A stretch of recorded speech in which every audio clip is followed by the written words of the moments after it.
Can't hear it. Can you not hear that? What was that? That was Ralph's voicemail when the Dolphins won, screaming. Okay. Anyway, Dolphins win. Dolphins pull out a win in overtime, 32-26, moving up to 6-7. Tua Tagovailoa coming into the clutch with Jonnu Smith at the end there. Tua 331 yards, 2 touchdowns, 104 quarterback rating.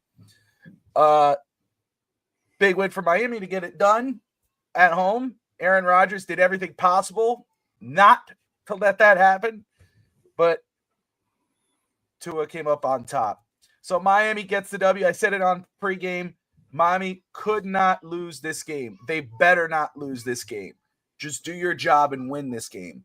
And they won the game. They did their job. They did enough to pull it out. Moving on to Houston next week. Just to go off these numbers very quick, then we'll get to Finstanza. We see the comments. Finstanza's loving him already. He loves you guys. You guys are egging him on. I appreciate it. All right, so yes, Tua Tagovailoa, 33 out of 47, 331 yards, 2 touchdowns with a 104 QB rating. Devon Achane, your leading rusher, 14 carries, 24 yards, a touchdown. Then you have Tyreek Hill, leading receiver today, 10 receptions, 115 yards, a touchdown. Jalen Waddle right behind him with 9 receptions, 99 yards. Devon Achane, 6 receptions, 45 yards. And then Jonnu Smith, 3 receptions, 44 yards, game-winning touchdown reception to seal the deal. Defensively, Jordan Brooks, 9 total tackles, 1 sack, pass deflection, quarterback hit. And then you go on to Zach Sealer, who had a big day, 4 tackles, 2 sacks, 2 tackles for loss, 3 quarterback hits. So Miami just doing enough to get the W. So for now, we talked about it on pregame, the very slim chances of making the playoffs for Miami is still alive. Jets officially eliminated. They're alive at least for another week. And of course, next week we know who we're facing, the Houston Texans. But before we get into the Texans, let's talk this game. Evan, before you get into any rants or anything of that nature, and I know, we talked earlier, so I know where you stand on some things already. But I like you to tell me what you saw that you liked from the Dolphins today. What stood out to you that you're like, I like this. I like what they did here. I'm going to challenge you. I'm going to I like when the fans left halfway through the fourth quarter. At the end of the third quarter, half the people were leaving. They gave up. They were done. It was 23-15. Okay, I don't know if you saw that. Like, you saw people getting up and saying bye-bye.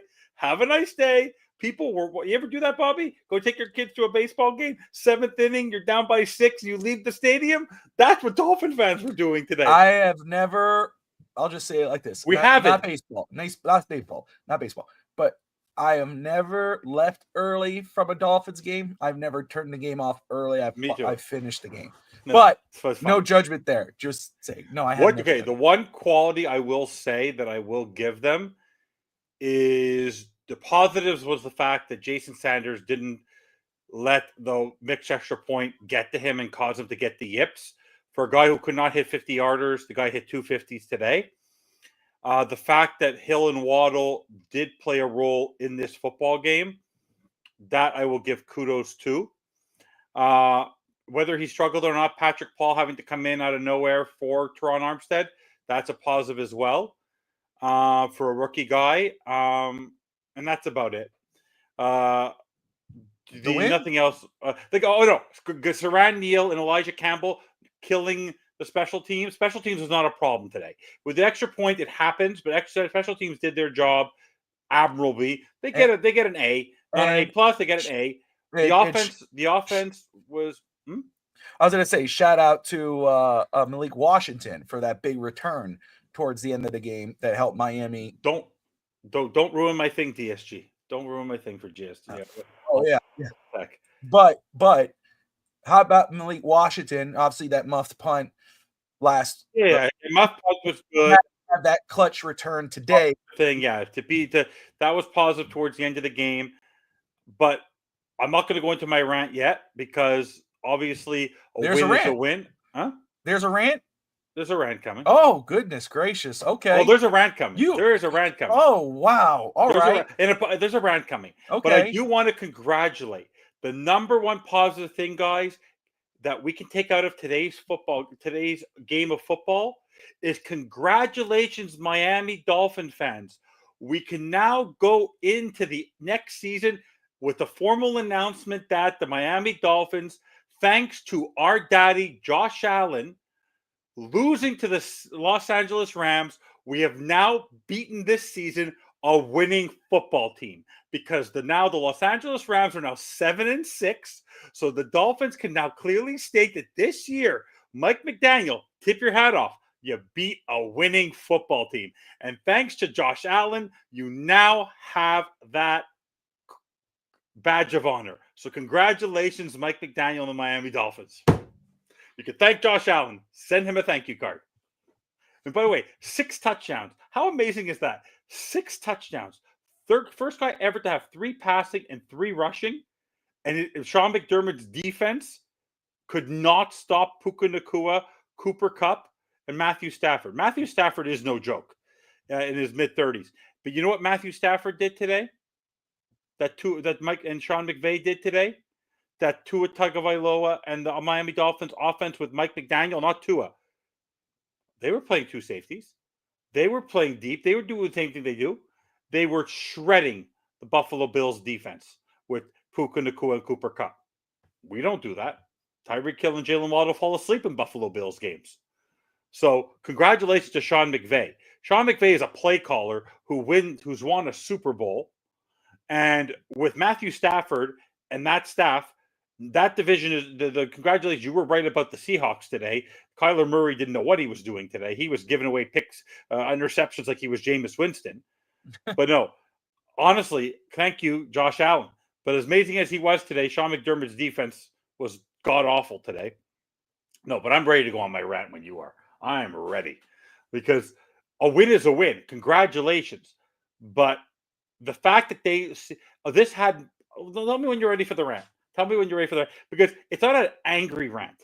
It's just a rant on the mentality of this Dolphins team was almost like Helen Hart begging Helen Hart begging Helen Hart or begging British the Bulldog to throw in the towel when Bob Backlund was giving Bret Hart the chicken wing and winning the WWF title. It was almost as if the Dolphins almost looked today, Bobby, the fan base, the defense, everyone looked like they checked out for the majority of the game. It was literally, they were playing the Jets at home. And it was, like I told you, this is nothing to be proud of. A win is a win in the NFL, but to face this team today, and I haven't gotten my rant yet, if this is something the Dolphins walk into the dressing room and are hearty, I can't believe we won in overtime. What a fantastic victory. This team is literally in denial, and they need an intervention. But when we're ready to rant, I'm ready to go. You haven't ranted yet? I haven't ranted yet. I'm ready. I am you have no idea how much I have to say. I just don't. No, it's a positive thing. You're going to agree with everything I have to say. There's not going to be one thing you disagree with. I bet you. I bet you will Scotty, not be I thought able the to same plug a thing. hole. I thought the same thing, Scotty. He went right to the Rams. No, I stopped the rant. No, if you want me to go on a rant, I won't look at the comments. I'm going to be I'm happy with the win, but I spent most of the time laughing. And I guarantee you, Bobby, when you're watching that football game and you hear some of the things I say on the pregame show, It's the truth. And I don't want to hear certain people prop people up when it's not the case. Mike McDaniel showed today what you said on the pregame show. He did not coach a good game. Tua Tagovailoa is better than Mike McDaniel. Tua Tagovailoa needs a better coach than Mike McDaniel. Mike McDaniel is like Nick Hicks now. He's in the background as one of Tua Tagovailoa's entourage of supporting him mentally and physically for his health. but he's not there to make him a better football player. I can promise you that. You're saying, I'll just say this very quick. You're saying that what I said earlier, that the Dolphins could win a playoff game. They could win a Scotty, Super when Bowl. have I ever said something negative to you? And how am I pathetic for having? You're telling me how to. You said you weren't going to read the comments. You're saying you telling me how to fan. No, he's what? You're on air. You're on YouTube. You're putting your stuff out there. Can't take the heat. I don't bother me. It doesn't bother me. Yeah, that bothered you. That's struck a nerve. That low? Like I don't understand what the point of it is. He said, "I want to call you," but he didn't. You could call me pathetic, but he didn't do that though. He said he wanted to. So you should say, "You know what? I appreciate you." Thank you so much, Scotty. I really appreciate it. You see, come on. Us Canadians never get that low. So very quick, what Evan's saying, in case for those who did not watch pregame, I said that because I'm saying what we were going over, the GM and the head coach, that the Dolphins could win. Everybody's talking, Tua. The Dolphins could win a playoff game. They could win a Super Bowl or get to the Super Bowl with Tua as quarterback. To be proud of. Anyway, I said the Dolphins have nothing to be proud of. Did I say the fans? I never. Don't take my worth. Hold on. I said the fans. Fans could be happy, but I wasn't the fan at the game walking up and leaving that game. I don't walk out of football games when the team is losing. Bobby, maybe they had to go to the bathroom. It's the right time to go. No, if you look at the crowd, they did the Sky in the fourth quarter. The stadium was half empty. Yeah, well, it's traffic. I don't know. I could have gone to the game today. I told my parents I should have gone to the game for $26 a ticket. Oh, my father-in-law told me right when the game was starting, he's like, "Look, the stadium's not all full." And I said, "Well, because they look at the record, that happens sometimes." Yeah. He goes, "Oh," I said, "We could have gone to the game probably for cheap. 26 got seats right up close." All right, you said you've been asked about the rant, and I mean, everybody wants to see you go on a rant. Man, it's Scotty probably, but it seems like you're already on it. So I'm just going to sit back and let you go, and then I'll just react as I go, or I might have to just cut you off and then feel free to cut me off. But yeah, please, I need to hear this because I mean, let me just say. We did talk a little after the game, and we typically do not do that because we want to save what we have to say on post game, keeping it fresh. Again, I'll say this. It is the Jets. They're 3-10 right now. They're 3-9 before the game. I said before the game, the Dolphins better not lose this football game. You did choose the Dolphins to lose this game, right? You chose them to lose 23-20. Mm-hmm. I chose them to win 27-20. I said 23-21, and I actually took a picture. At one point in the fourth quarter, it was 23-21. I was like, "Wow, it's actually coming close." Yeah. So, all I'm saying is, did I think that it could have happened? Sure. Obviously, it almost did. The Jets were still there. Of course, we all know what Aaron Rodgers is, who he is, Devontae Adams. We all know who they are. Well, we have to play them again in the cold. Like I said, the Dolphins will split the series with the Jets.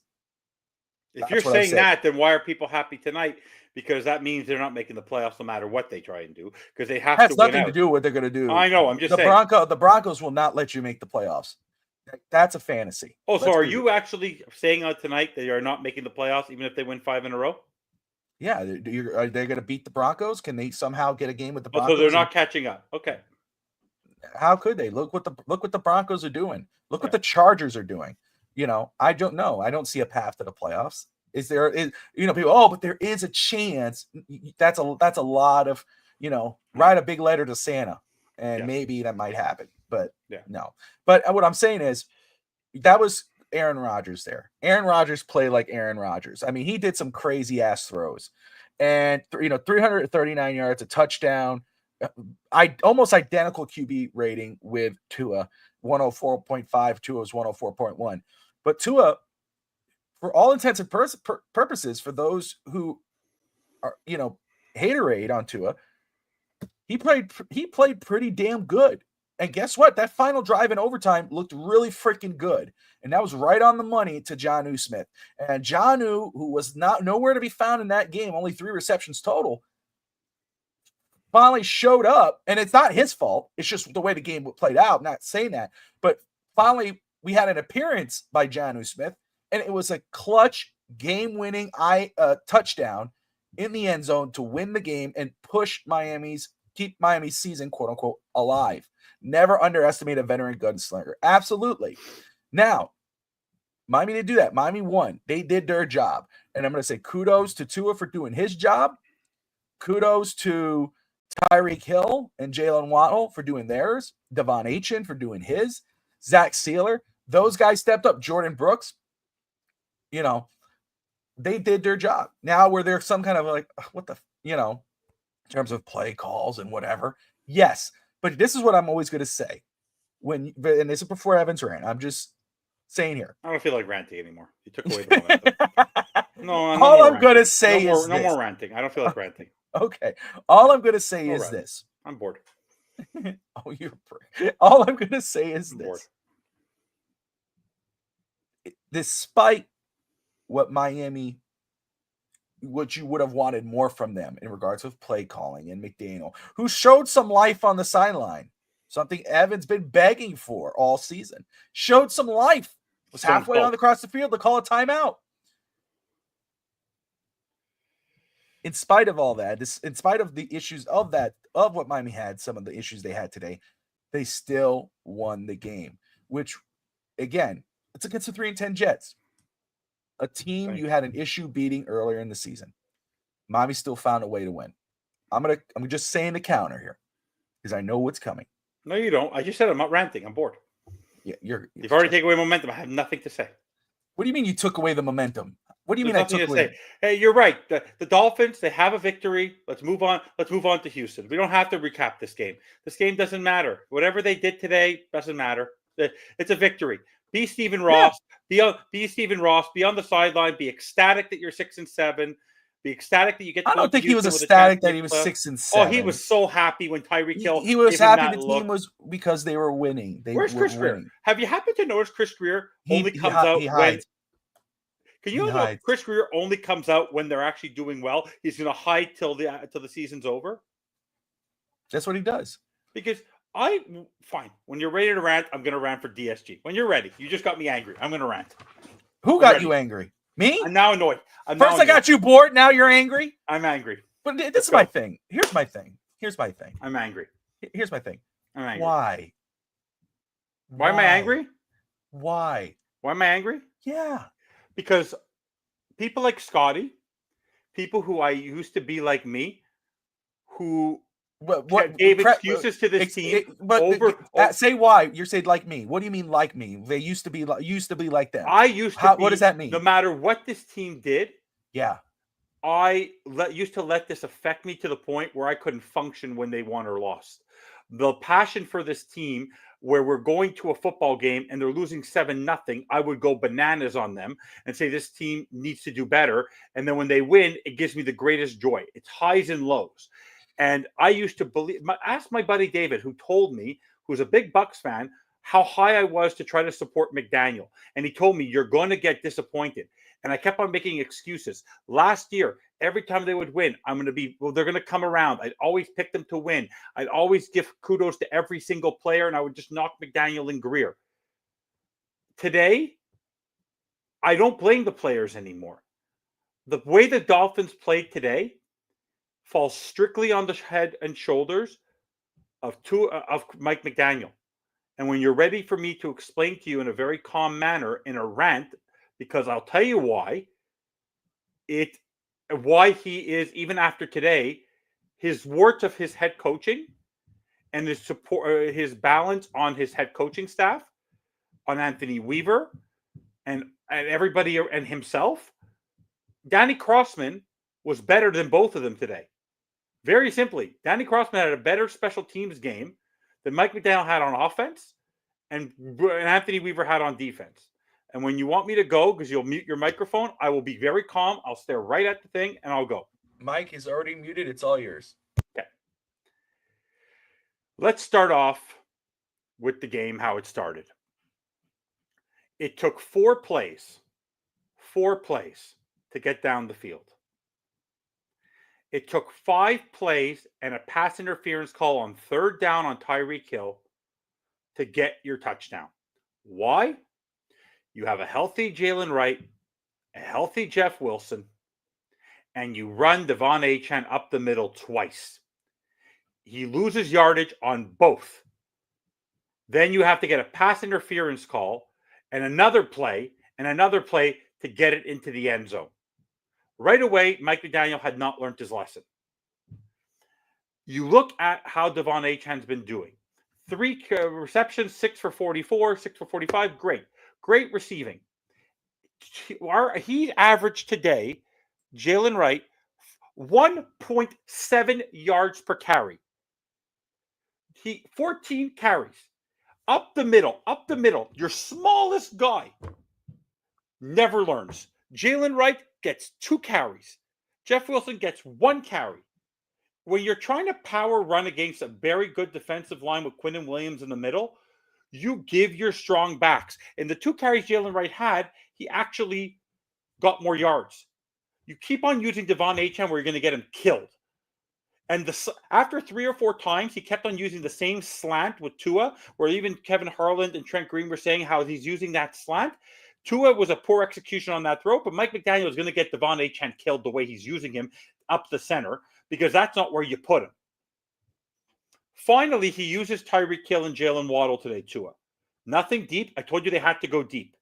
They didn't go deep. It was whatever came in front of them. Tua even said, let's give what they come to us up the middle of the field, nothing down the sidelines. It was pitch and catch for Tua, but nothing deep. When they needed the ball to get key parts, they had to punt the ball. And when Tua finally woke up, it was because Malik Washington got them that extra thing, and he played well down the field. And then finally, on the offensive side of the ball, Liam Eichenberg was not great today. Kendall Lamb was getting turned over quite a bit. I'm proud of Tua at least for getting rid of the ball. I'll give that kudos. But Patrick Paul did what he could, but Teron Armstead on the sideline, I didn't need to see him crying on the sideline. Leave the poor guy alone. He's injured. He's been a warrior, but whatever. Robert Jones taking stupid penalties. Every time we get this chunk yardage, how many pre-snap penalties, how many holding penalties offensive line going to get before there's some responsibility taken on Mike McDaniel and Butch Barry and Frank Smith? It's unbelievable. How Odell Beckham saw him for a stupid pass, made no sense. Honestly, Bobby, 1 for 9 on third. 1 for 9 on third down. That is not on only execution. That is on play calling. It is absolutely insane that they went 1 for 9 and they almost got it only at the end of the game when they got it. Luckily, they were 2 for 2 on fourth. But Mike McDaniel's game today was the reason why they almost lost. Tua Tagovailoa's game is the reason why they won. Because how you don't use your best pass-catching receiver, which is not Devon Achane this season, it's not Tyreek Hill. It's not Jalen Waddle.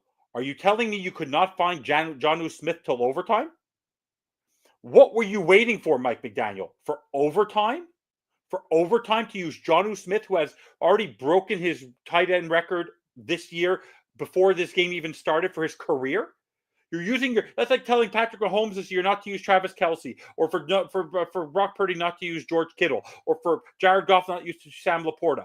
You're using Achane in a certain way, but you forget about Jonnu Smith because now you're using Tyreek Hill. When you needed key yards up in those slant patterns, you give it to Jonnu Smith, who is getting you chunk yards. It's not going to be because he has speed and he has size. You don't give that to poor Devon Achane. Devon Achane's going to get his butt kicked. The way they're using Devon Achane's going to get injured one game, and he's going to be out for the rest of the season. They're going to kill him the way Mike McDaniel's using him. He's going to get him in trouble. The defense quit on Mike McDaniel in the first 3 quarters of this football game. Anthony Weaver, I don't know what he was doing, string chains mozzarella defense. But for a team that has drafted so much in the secondary, Garrett Wilson, open, and Jalen Ramsey, a veteran Pro Bowler, All-Pro, looking around going, I thought you had him, Javon Holland. I thought you had him, Josh Poyer. How many times was Garrett Wilson open today? How many times did I see Mike McDaniel throw off his headset and yell at Anthony Weaver? No, because I believe that the team gave up on them for the first part of the game. Saying the offense is giving us field goals and not touchdowns. But so what are we trying for? Javon Holland looks lost. Jordan Poyer. How many tackles did we miss today? 15, 16 tackles? Kendall Fuller was trying to cover himself by playing more man and just staying back and letting things happen. Bobby, every third down, they were converting the Jets. Every fourth down, they were converting. They had a 3rd and 15 and they got 10 yards and then 5 and then another 10 yards on fourth down that continued the drives. The third quarter, our defense literally was on the field for 9 consecutive minutes. 9 consecutive minutes. Weaver, if he thinks he's getting, everyone talking about him getting a head coaching job, forget it. But whether it's Ramsey, Poyer, Fuller, Sealer taking a poor penalty today. Quentin Bell was a lost cause today. Chop Robinson was taking bad penalties today. Julio Jones could not do anything today. We never saw Mo Kamara. Jordan Brooks getting all excited after a 25-second play where he couldn't tackle Aaron Rodgers the first 2 times, and he got so excited he got him on the third try. Congratulations, Jordan Brooks. The defense finally woke up because the offense finally woke up, and when the offense started fluttering, they go, well, we're finally close in the game, we're going to do something. But the team as a whole, they looked like they had no interest. Every single prognosticator, everyone who's talking today, we're happy they win. I'm never upset that they win football games. But if you think you're going to play this game and do this in Cleveland and do this in Houston and do this against the Jets in the cold, or do this against San Francisco, who won by like 50 points today, do you know the Chicago Bears had 2 yards of offense with a minute left in the first half today? 2 yards total. San Francisco got angry and they showed up today, even without their good players. We had a full stacked roster today. We had no one injured pretty much because Chubb has been out and Phillips been out for so long. And with Braylon Allen and Davis and Wilson and all that group, they were able to put 400 yards of offense on us. 400. But what's his name? Aaron Rodgers has not had over 300 yards of offense in 3 years. In 3 years, he has not had over 300 yards of offense, but he did it to this defense. I put that on Anthony Weaver. I put it on the players. But in the end, that's on the head coach management. Overall, you did this to the Jets. You guys are fighting for a playoff spot. You're at home. You're at home, and people are leaving the stadium because you're down by 8 points heading into the fourth quarter against the Jets. Against the Jets, who have fired their head coach, who have fired their GM. Everyone knows they're playing for next season, and you lose and you're almost going to lose this football game.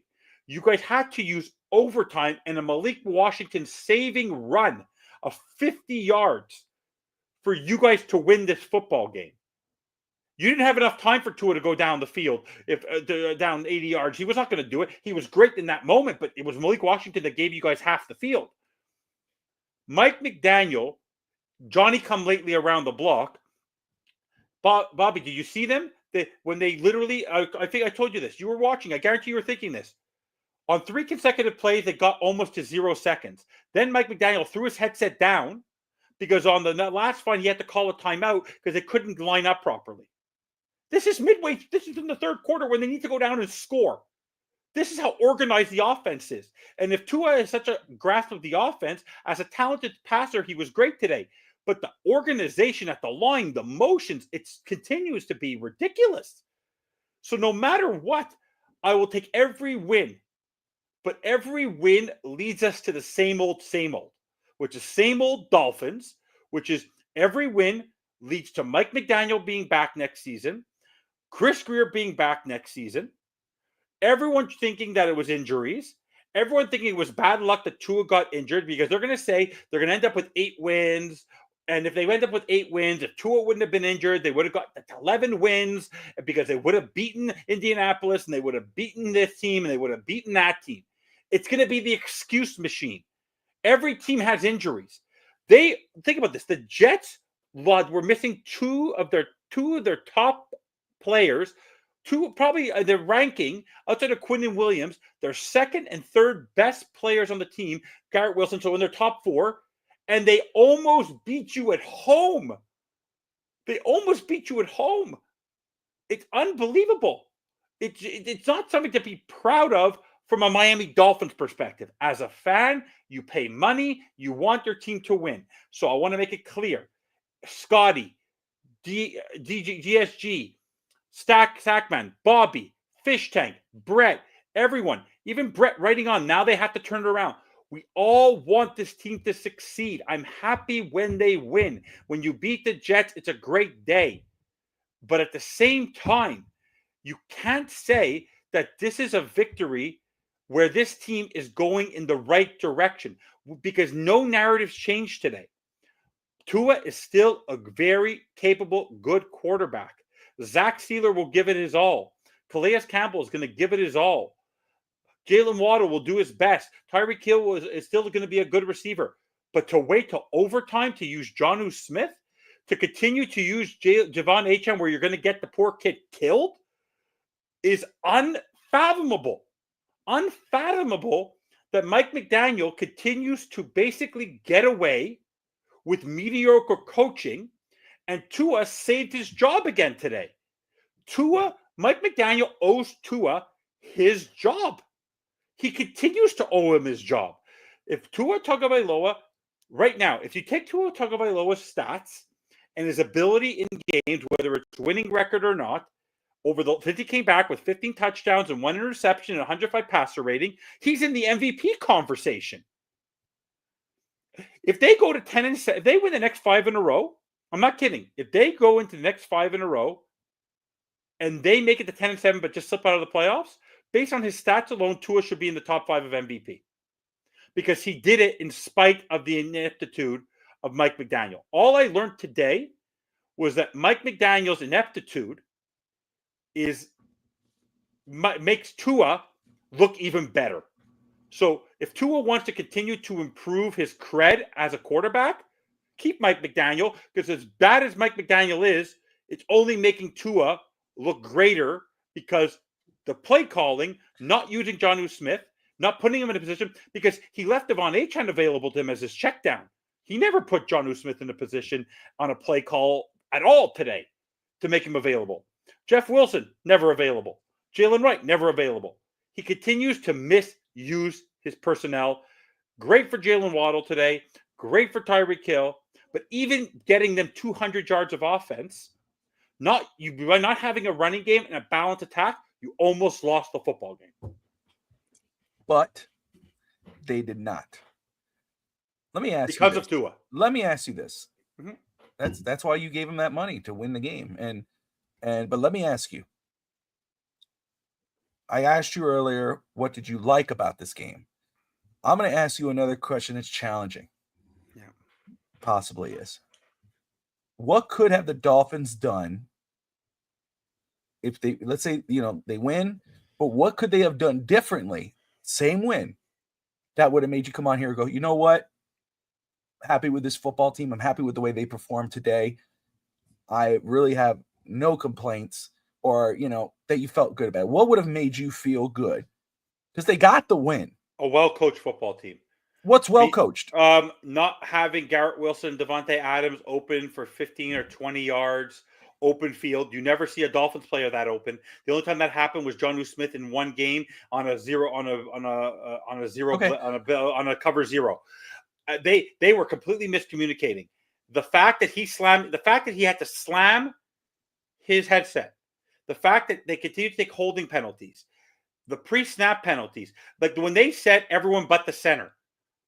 I would like to have a game where penalties happen.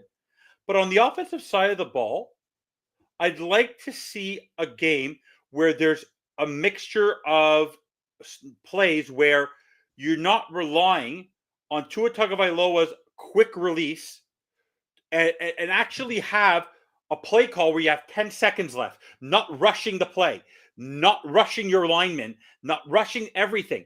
Everything seems rushed because everything takes so goddamn long. Mike McDaniel still talking. I didn't ask you. Okay. I asked you what would have made you happy today. I just told you. But you're going on another rant. What would have made me happy was Mike McDaniel. I'm not worried about the players on the field. But the player, like you said, with the receivers, Devontae Adams and I'll tell you what made me happen. Red zone, not having to take more plays than getting down the field. If on that first drive, it didn't take a pass interference penalty, and Devon Achane go. Okay, I'll give it to you.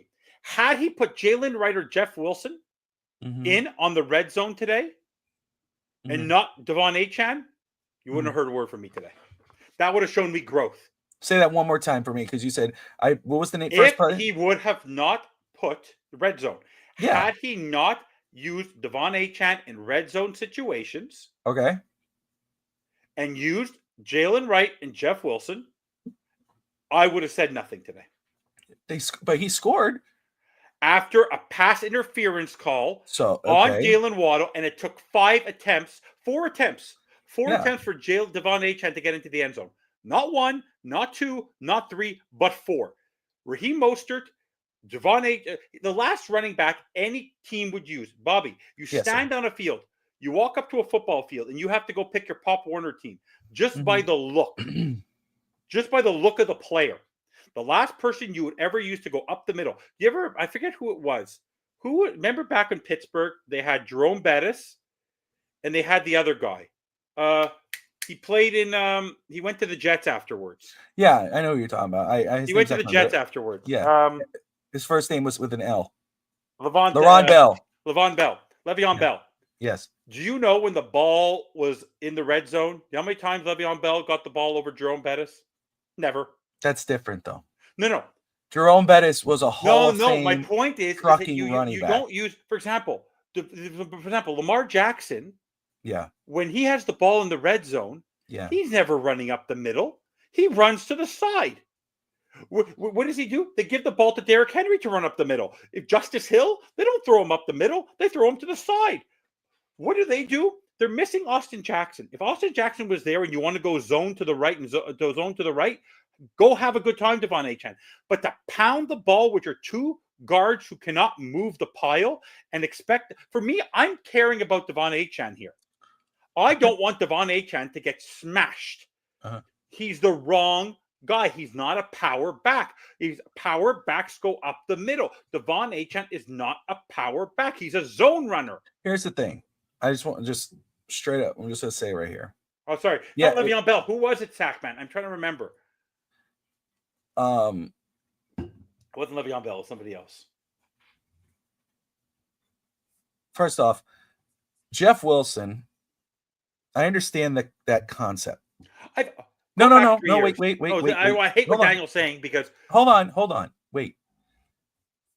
Jeff Wilson is, has been rumored to be cut and traded for 2 seasons now. He's been the odd man out, but somehow survives on the roster. You're not listening? Okay. Somehow it makes it up. So to say, why are we not using him? Obviously, the staff does. Willie Parker. That's who it was. It was Willie Parker. Not saying we didn't use Jeff Wilson. To me, it's crazy because it's like, why would we? We haven't been using him for over 2 years. He's a preseason back. Yeah, and but again, that's where you have to, and I know you don't, and most of us don't trust the staff. Again, the truth of the matter is, I like Jalen Wright coming out of Tennessee. I really do. I don't really see him as a power back. I don't know why everybody keeps saying that. He has speed on him. He's more like a speed back. He's one who keeps cutting to the outside. If you watch his runs, he cuts to the outside. Where Devon Achane, when he runs, he stops, slows down, tries the vision, catch the hole. Problem is, he doesn't have that offensive line. You know why they keep using Devon Achane? He's the most reliable back. He's the most productive back. Let's use Raheem Mostert. Here's the problem. Raheem Mostert can't stay healthy. He's in the doghouse, but he can't stay healthy. He hardly played last week, and he hurt his hip. He didn't play today. So we can't use that. So to me, and respectfully, when we keep hammering down on Devon Achane, you're grasping at straws here. You're grasping. You're trying to, you know what I'm saying? You're reaching at that point. I mean, we don't have a Jerome Bettis. We don't have anybody. It doesn't have to be a Hall of Fame player. Oh, put your mic on if you're going to try to say something. I don't know what means. It's like you're chewing on something. No, then why do you have 4 running backs and go get a proper running back? I've been saying that's on Mike McDaniel. I've been saying it. I wanted Derrick Henry last year. I wanted Kareem Hunt. Not that they, again, Derrick Henry would be primary with Devon Achane, but at least you have a thumper. You have somebody. I'm all about it. But guess what? Newsflash. We don't have that guy. I know everybody wants to pretend, and I'm not shitting on him. We want to pretend that Jalen Wright is that guy, but let the kid grow. Give him time. Maybe the coaching staff is seeing something we don't. Maybe they say, you know what? We can't put him on that right now. Let him continue to develop. He's getting his reps. That's important. But why are we going to pretend? Let's just throw him in. He's going to be so much better. And then when he's not, and then he falls flat on his face, the same fans that are calling for him will be crapping on him. I'm all about going to get a thumper at running back to pair with him. I don't know. That's wrong. Scotty's wrong right there.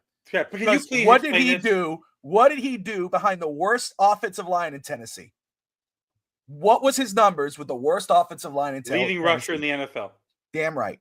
That's not true. That is a wrong statement. I said that because people said the same thing to me when I was pounding the table for Derrick Henry. Oh, but what is he going to do with this offensive line? What did he do with the worst offensive line in football? He was King Henry. Yes, he could have done something. That's how you counter a bad offensive line. You get a power back. And Mommy doesn't have a power back. That's what I'm trying to get the Finstanza here. We don't have that guy. So what is Miami going to do? They're going to rely on their best back according to them. Do we need a legitimate guy? Yeah, we know what Mostert did last year. I don't know what the hell has happened with Raheem Mostert. I don't know what happened between him. He came back another year. I don't know what happened with him and Coach McDaniel where he's not getting the reps he used to get. Obviously, he had a couple fumbles earlier in the year. I don't know if he's totally fallen off. Maybe we're not seeing something. Now my God. He doesn't trust you and me. That's okay. That's all right. Look it up. 3 years ago. Go look. When Vrabel 2 years ago. Even shorter than that. When exactly? Go look it up. You got a computer? I live in Tennessee, Scotty. I watched the games. I've been to games. I saw the statistics. Worst offensive line. Look at his numbers. Anyway, right there. I love that sack, man. You saw how Pete Carroll used to use Reggie Bush and Lindell White at USC. 100%. 100%. But that's the thing, though, dude. Jeff Wilson, I don't know what's up with him, but he's not that guy. But Jalen White, no, he's not that. Just look it up, Scotty. I know Achane is the fourth eye, but he's a great matchup for the Dolphins in the pass game because he has a safety or a linebacker on. Oh, for sure. Okay, I'm going to read it. The Tennessee Titans had one of the worst ranked offensive lines in the NFL during the 2023 season. Their unit allowed over 60 sacks, which placed them around the bottom offensive lines in the league that year. Yeah, it was 22 and 23. It was the 2 of the years. It was just absolutely ridiculous how bad their offensive line was. What was his numbers, though? Can you read his numbers? Let me look up Derrick Henry stats. Henry stats those last couple of years. Let's go look them up.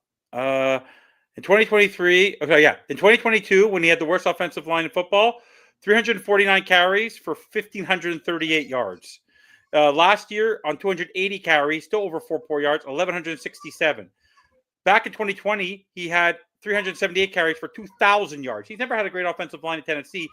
The guy is gone for 1,540, 2,027. In an injury-plagued 2021, he had 937, still averaged 4.3 yards a carry. 2022, 1,538. 2023, 280 yards, 4.2 yards a carry, 1,167. 13 touchdowns, 12. He had 12 touchdowns, 13 touchdowns, 10 touchdowns, 17 touchdowns, 16.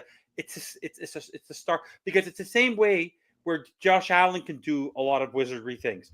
He's an elite player. If you ask people, when they say top 5 backs ever, there is Jim Brown, there's Barry Sanders, there's Emmitt Smith, and there's Derrick freaking Henry. Again, why are we talking about Derrick Henry for Daniel? Because maybe. Why are we getting bogged down on King Henry? Hold on.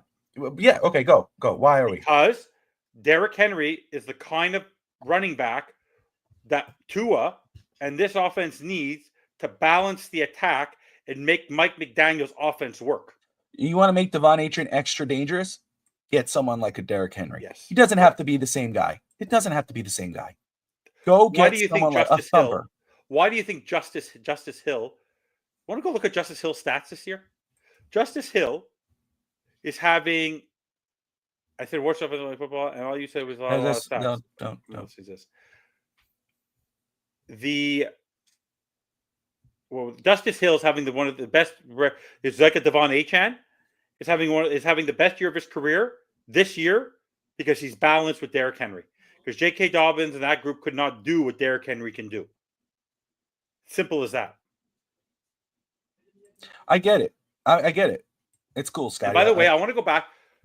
Bobby will attest to the fact that Bobby used to have to not. Daniel said something to me, and I would like you to counteract it. You used to have to tell me why the heck was I being so positive, because I used to say to you, why are you being so negative? And you go, well, you and Brett were just being realistic. When I first joined this network for the first year and a half, I was the highest of highs. I was worse than Scotty and Daniel. But then I started to, you kept on saying he's a rookie head coach, give him a chance. I can only go so far as to say, you want to know what? I can spend thousands of dollars on merchandise. I can go to so many games. I could I have the paraphernalia on my car. You see it behind me. I wear it everywhere. I live it. I breathe it. And I want them to win. And I don't believe they have the foundation to win. And if that makes me a bad fan in your mind, that makes me a bad fan. Sorry. That makes the leader of most podcast networks bad fans. Because they speak the truth, because they see what's happening. The fact that we're going to go into, because why? Let me ask you, Daniel and Scotty, in honesty, should we all be here, happy as can be with the victory, when we now know that we are the longest drought of a football team to make it to the playoffs, and now Mike McDaniel next season, because he'll be back next season, will be able to get everybody to practice on the 25th of the hour. We're now going to talk quarter century. We're now going to have to talk quarter century, Bobby. Quarter century. When you hear quarter century in Miami, you hear, and in the state of Florida, and especially Miami, the Hurricanes were relevant back when we won. The Marlins have won a World Series since then. The Heat have been to how many championships and have won how many championships in that time? The influx of everything, and the reason why is because they sold us a bag of goods, and it basically was a lump of coal. We thought there was going to be gold in our Christmas stockings coming from the Jew. We thought we were gold in our Christmas stockings, and we got lumps of coal. Tyreek Hill and Jalen Waddle and Teron Armstead and Jalen Ramsey and were supposed to be our pot of gold over the rainbow. And instead, we ran into the yellow brick road. And that's all. I want them to win. This 7th place nonsense, this 8-8 average, they did it, Bobby. A couple of years ago, I did the stat. Yeah. If you look back at the last 30 years of this team, going back to Marino, the most average football team in the NFL, which means at one point we were 84. We had the most average 500 record. We are the median line. We're that team that is right smack dab in the middle of everything. And they said, we're going to tear everything down so we can go win a Super Bowl. And all we're doing is missing this and this and this and this piece. I believed it when McDaniel came in. But then the Chargers game happened. And then last season, it's so great. We won by 70 points. We're 8-3. Then the Tennessee games happened. Then the Buffalo game happened. Then the Kansas City game happened. Drink all you want. I'm not trying to encourage you. By the way, I want to tell you something. Oh, dude, to drink. I'm not. Scotty Scotty's comments are killing me, dude. That I don't drink, but Evan makes me want to do it again. By the way, I want to tell you something. I'm going to be honest with everyone. Dude. You want to know what? I have health issues. I have my stuff. I hardly drink. I don't smoke. I don't do anything that makes me. This is my vent. If it wasn't for Bobby and the Finns Talk Sports Network, I'd have all this built in. The people if it wasn't for Brett and myself and Greg texting during the game, I'm sure for a lot of us, look at the people on Twitter. I don't go on Twitter and rant like Bobby Shouts goes to Adam Gase and TD Finch talk and Reason, and people go crazy on X. I don't do that. You rather me go on X and do it? I am giving healthy feedback. Why is it that I'm getting ripped when most people are saying what I've been saying? Right now, they are saying it. Bobby, you're even saying it in a different way. And people are walking out of the stadium today. And they didn't come back because they gave up on the fact that this team looked like they had checked out. Bobby, if you look at how they played in the way that they were going up and down the field on a 9-minute drive in the third quarter, you thought the defense checked out. Mm-hmm. That is a snapshot of the head coach. I am being balanced, Daniel. For the first 2 years on this network, I was balanced, and I then started leaning towards and saying, you want to know what? I'm being too homerish. I need to come back down to the middle. But now Mike McDaniels keeps on telling us that this team is better than what it is. But you're supposed to be better than what you are. This team lost very critical football games at the beginning of the year, and that wasn't Tua's fault. Tua because he got injured, but those physical games, Bobby, go back 10 points a game. So let me just say this very quick. So, for me, this is why, like Steve Malloy, host of Real Talk, Fins Talk. How am I negative? Hold on. I don't understand. Hold on. You said it earlier. You used to call me negative all the time. You used to call Steve negative all the time. Right? You call me, oh my gosh, dude, I have so much material to talk about on bandwagon. Exactly.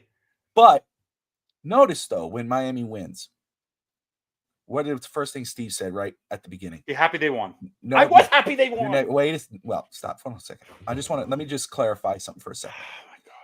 Oh, my God. Hello? Hold on. Okay, hold on. Hello? Let me ask you, on the back of your car, do you have, when you drive your car, do you have Dolphins paraphernalia on your car?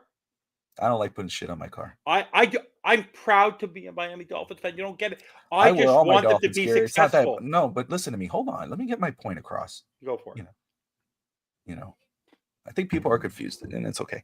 But notice, when they win, I'm saying, hey, you know what? Let's talk about what they did right today.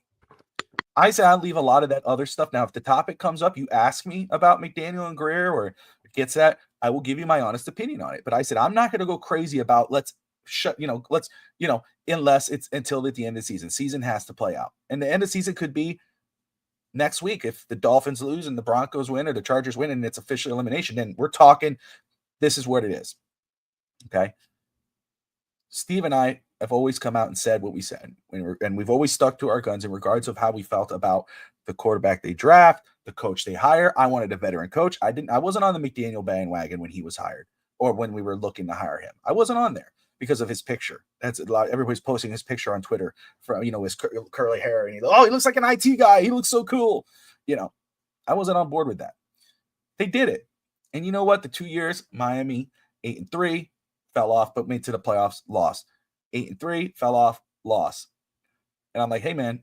And then totally what some of them in the comments are saying here, DSG label, what he's saying is that, my goodness, the reason why it's so damn disappointing is because this team should be winning.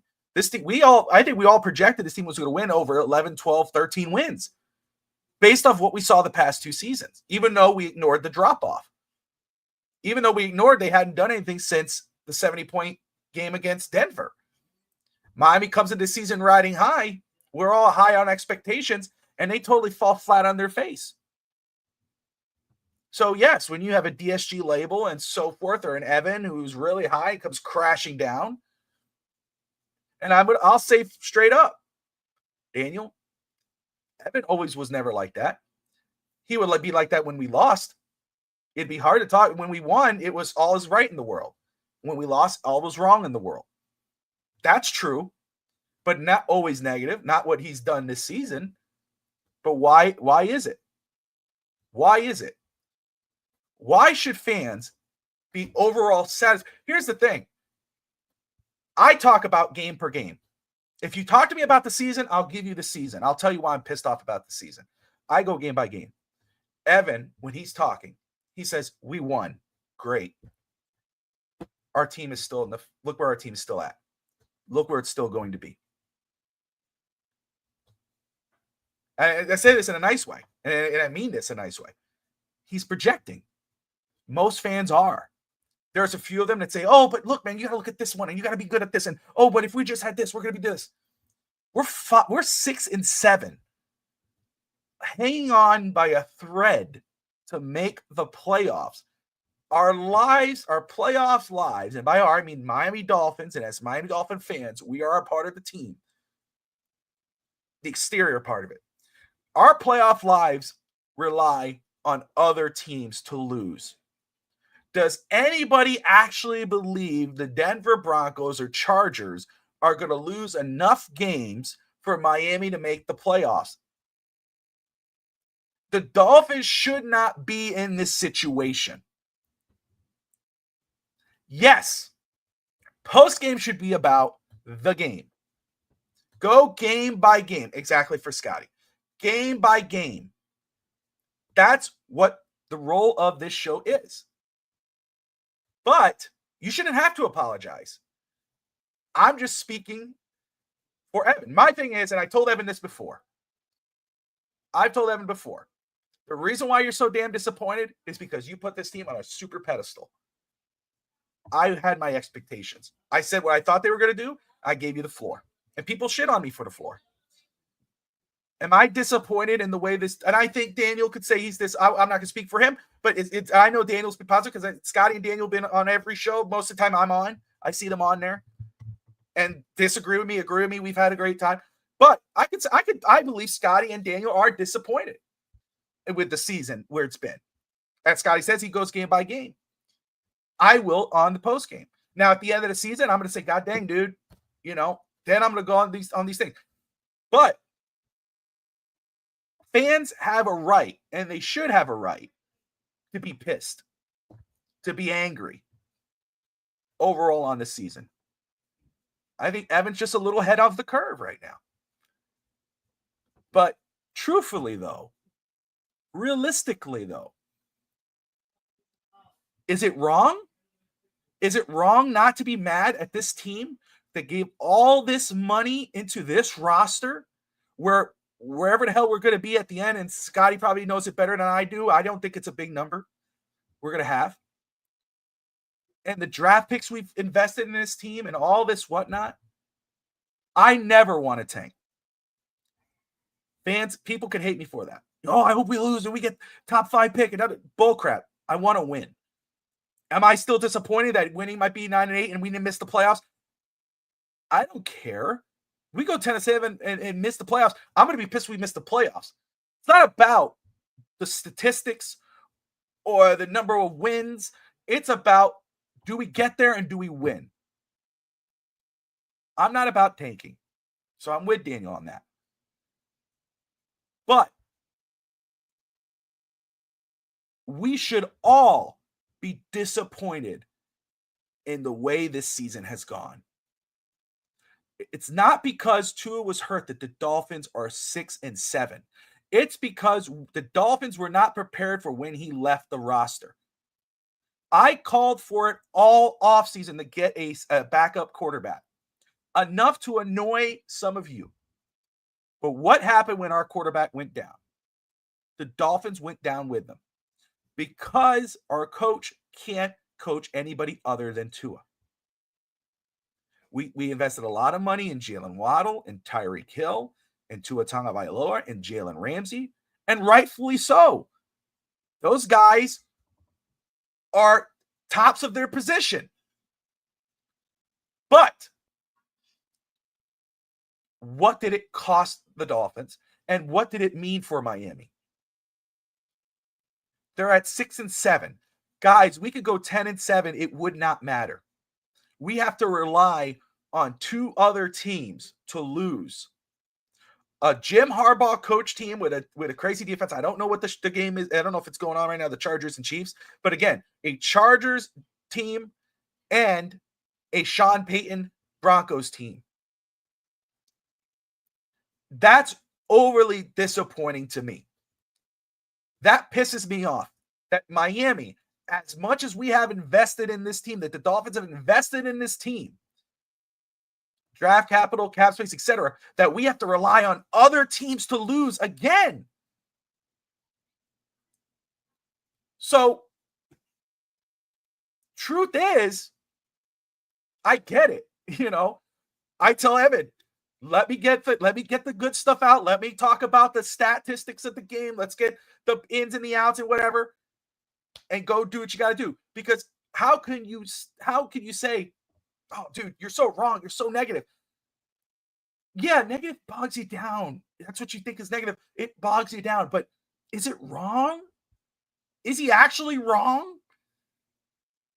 The Dolphins are 6-7. Did any of us say the Dolphins were going to be 6-7? That sucks. It sucks because we shouldn't be in this position. And trust me, it pisses me off more than anybody where this team is right now. Anybody. You all know me. I'm pretty open with who I am and family and whatever. That guy right there, the tribute right there, the most diehard Dolphin fan. That dude stuck through. That's why I'm always going to be a Dolphin fan. I don't give a shit. Win, lose, or draw. They could go 0-17 and keep McDaniel for 20 plus years and career and whatever. And I will still be a Dolphins fan because of that man right there. He raised me that way. And he died a Dolphins fan. So fans have a right to be pissed. I'm pissed because I remember he made a joke. He was alive when they won the Super Bowl. He's young. But he told me, man, I'll never see the Dolphins win a Super Bowl. I said, don't say that, dude. Look where they're going. And I'm on a Tua stand. I said, look where they're going. Look at the roster they're building. Don't say that. And I didn't like Greer. He would argue with me about Greer. He would get pissed at McDaniel. Oh, we got McDaniel. He would have his days where he go, get rid of Tua, get rid of McDaniel. But he was like, no, man, I like Greer, man. Look what he's done. Look what he's done. We always argued about that. He told me, man, I will never win a Super Bowl when I'm alive. I said, don't fucking say that. And they didn't. That hurts. But like him, I'll stand by this team. But does it piss me off as much as Evan? Sure. And why? What's wrong with that? We should all demand more of our football team. So, Dolphins won. They did their job today. Tua showed the hell up. 331 yards, 2 touchdowns. Okay? Like I said, this team could win with Tua at quarterback. That doesn't change my stance on the quarterback position. Just missed a wide open touchdown. Don't they all?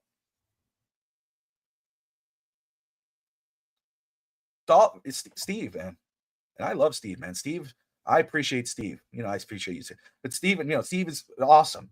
But think about that. Think about how long Steve's been a fan and what we all been through as fans. It is disappointing. So I get it, dude. And trust me, guys, I deal with Evan. You'd watch him an hour and a half a week, 2 hours, 3 hours because he's on overtime.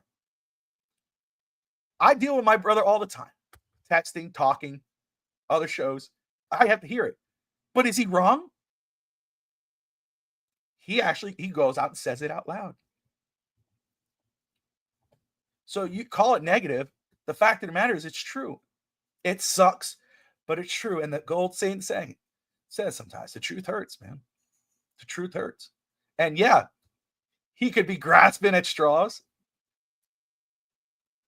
No, not like that. Like friend brothers, like Hulk Hogan, brother. But Evan and I, man, it's just, again, there's things I disagree with him on, but being pissed off about the Dolphins season, and even when they win, you got to go but dude, look where they're at. Can we trust that they're going to beat Houston? Can we trust? I get that point. I get that point of view. So I wasn't expecting to rant. I apologize for getting a little thing with Ralph. Missed that guy. But anyway, But guys, because you guys all said it before, I appreciate everybody's comments, and you come at it. That's why I told Evan, you're on. They're gonna come at you. But Evan's not wrong to be upset or even negative. But the extremes of analysis is what I can't take seriously. When you say things worse than history, you're not being legitimate. But Evan is team extreme. He's been like that as a homer. That's what he does. And I'm cool with it. It's what it is. He talks to Evan more than his own brother. My brother hangs out with the I almost said Tulsa King. My brother always calls me at the most inopportune times. This is my actual brother here, my baby brother. Calls me at the most inopportune times. And he's always, now he goes to parties and he's doing all this stuff. He's the Salmon King. Or no, not the Salmon King. The Tuna King. No, wait, that's not who it is. What's the eggs? The fish eggs. What's that called? Caviar King. Hangs out with the Caviar King. Hot shot over here in South Beach. Hangs out with the Caviar King. Give me all that crap. Anyway, though. Moving on. I told my dad just to for 300. I was too young to even enjoy the ride, but other than that, in 1992, I felt like we never had a chance. Yeah. Yeah, fancy, I know. Trust me. I asked him the other day, he's like, hey, what are you doing later? Are you going to be home? Give me a call, because he called me. He goes, I got to go. I'm going to a party and hang out with the Caviar King on a boat. Something he told me. I'm like, okay. I'm like, damn. He's probably not liking me saying all that, but it's true. Why is Evan so quiet? Because I'm talking now. Oh, what I miss? You weren't here earlier. Oh, man. Yacht, not a boat. I'm sorry. He's hanging out on a yacht. I apologize. Fancy pants down there. He probably... Harrison, do you see McDaniel eating caviar on the yacht in South Beach? Have you seen him there? Just want to know. Just wondering. No? Maybe not. So, anyway, though. So, I probably know the answer already, but I'm going to ask you anyway. Because you gave it up. What you saw today from Miami, they pull out the win. It was against the Jets, but they pull out the win. Tua's numbers, his statistics, Tyreek Hill, Jalen Waddle, defense, Zach Sealer. From 1 to 10, and this goes for everybody. You put them in the comments. 1 to 10. What's the chances Miami beats Houston next week? Evan.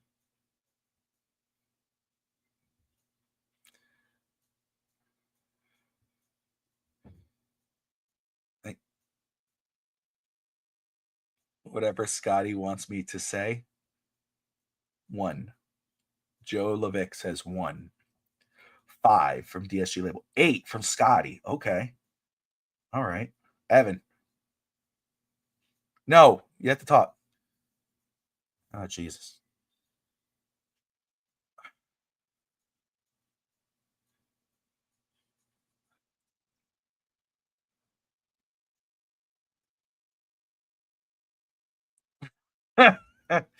Oh, dude. Anyway,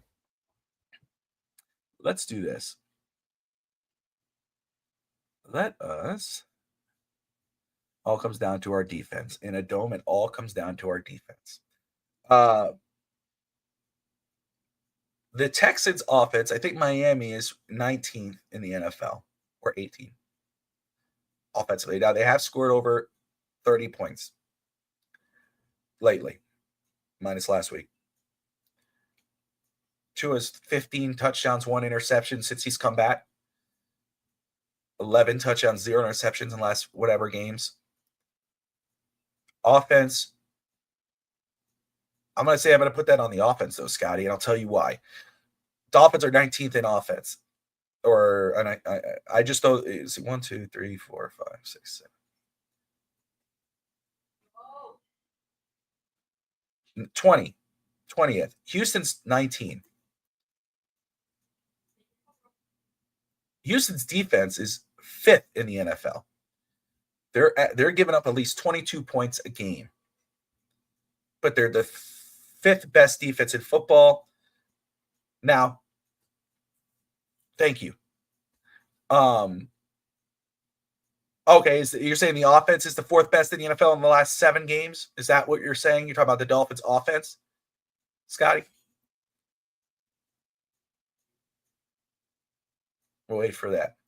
Well, the Dolphins are 6, 7, 8, 9, ninth defense, and they're giving up 22.5 points.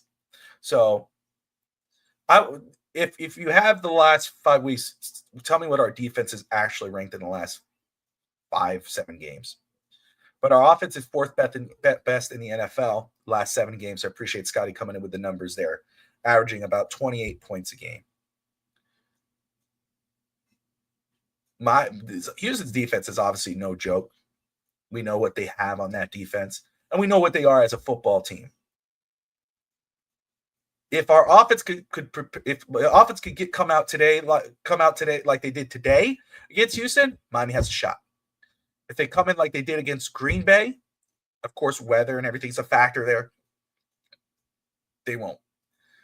And of course, they're going to have to deal with, of course, CJ Stroud and so forth. But I guess it's bad. Maybe, yeah.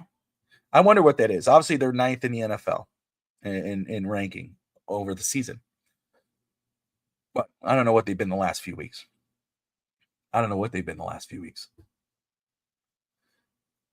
We have over 105 people tuning in right now to the Dolphins post-game show, the Miami Dolphins. And if you didn't watch it and you're watching this, you might not have known. Dolphins won in overtime, 32-26 with a Jonnu Smith touchdown grab. Numbers below. We've let up 25 points since Tua's been back. That's probably a good way to show it, or to find out, is to look at the last 5 games and divide it. Then you can know what numbers they've given up. 8, I have all the confidence in my quarterback. Here's my... That's why everybody's going to hammer on Tua. That part right there. You have confidence in Tua. I get it. But that's why people, if they lose, everybody's going to turn around and blame it on Tua. Because the issues on this football team, that the reason they're 6 and 7, is bigger than the quarterback. Bigger than the quarterback. Scotty brings up the defense. Evan brings up the coaching. I bring up the management. Bigger than that. But 8. 8 for Scotty, 8 for Daniel, 1 for Joe, 5 for DSG, 8 for Evan, based off Scotty's answer. 2 has not been the problem other than him not protecting himself. Joe Levick. Great point. And Jonnu, I trust. Hey, is there any argument amongst anybody that Jonnu Smith, they're going to blame 2 anyway? No, not unless you're Evan. Evan's going to blame McDaniel. That's he's not going to blame 2. Or Devon Achane. He'll blame Devon Achane. He's mid.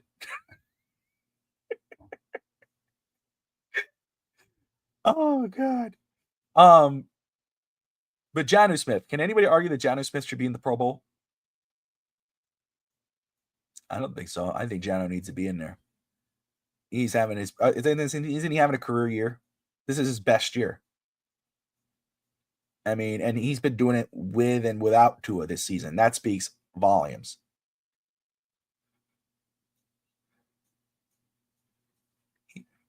Why is Evan not talking?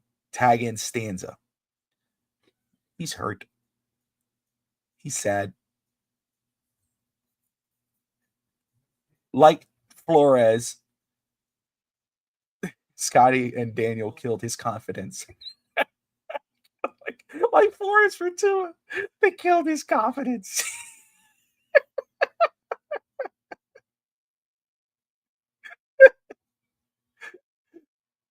Oh, gosh, that's so weird. He is having a top 10 in year. Absolutely he is. Hey, don't worry. He gentleman noodle killing narratives. He did today. I mean, he looked really good. You know, he looked really good. Tua did, and I know you're being sarcastic, undefeated. But he did really well today. You know, shout out to him. Why may not draw up plays for Jonnu until overtime? Oh, is Joe Levick a burner account for Finstanza? Is that a burner account? I think it is. No, you can't put your hands up after the fact. You can't do it after the fact. The whole time all quiet on mute. Same thing.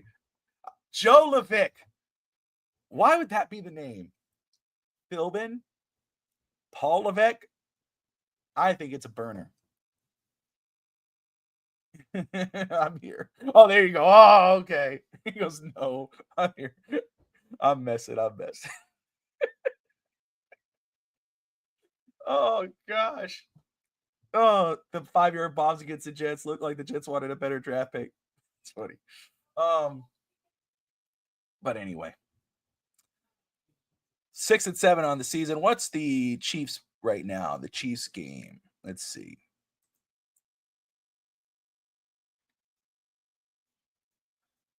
Chiefs are up 6-0, 2 field goals by the Chiefs. So the defense is doing their job. The offense just has to score, but we know Kansas City's defense is no joke. And the Chiefs better want to win this game, or better win this game if they want that number 1 seed, because Buffalo crapped the bed today.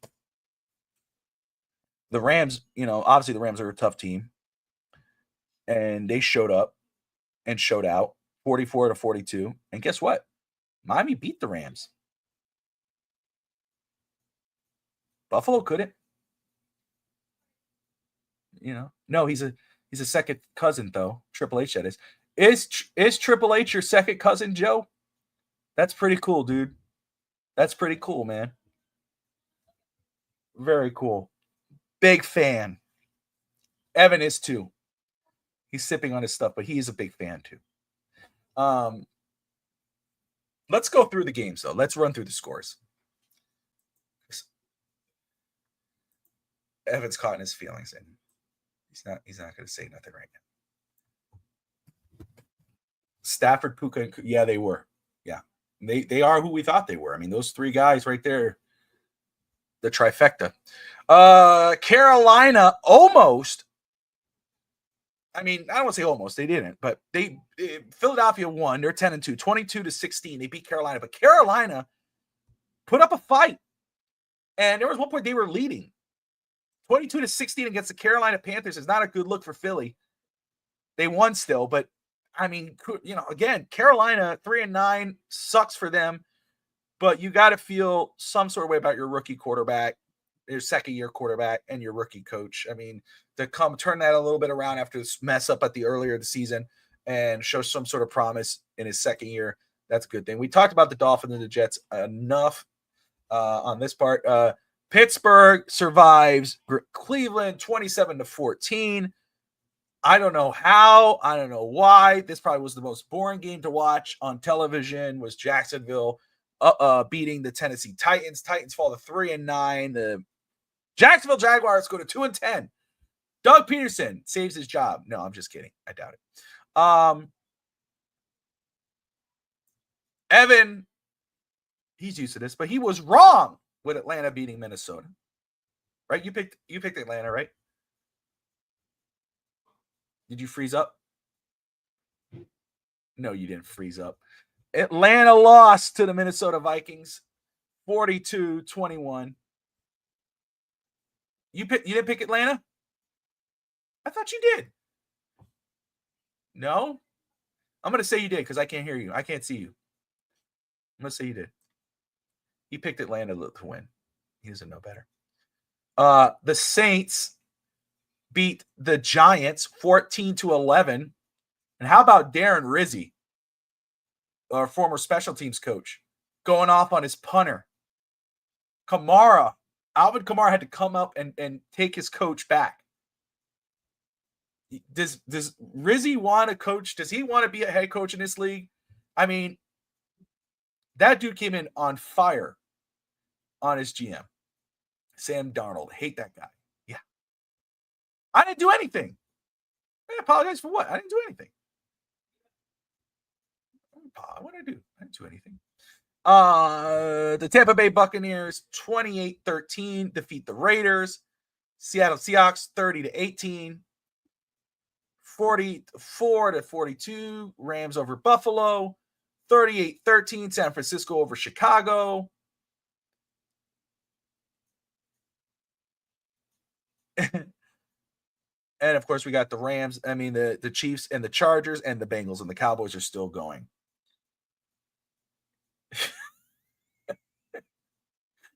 I didn't do anything. It wasn't me. DSG label saying it was not me. Evan, was it me? Was it me, Evan? Oh.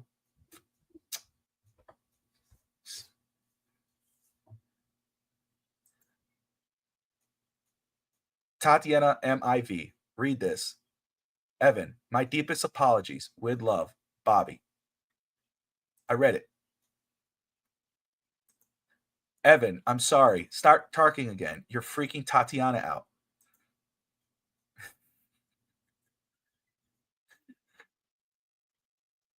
I didn't allow it. I'm getting in trouble by my boss now, Evan. I went on a rant. You weren't watching. I stood up for Evan. I went on a rant. That's a sweet Expos hat. You are the manager. It's always the coach's fault. Interesting. Interesting take. Interesting take.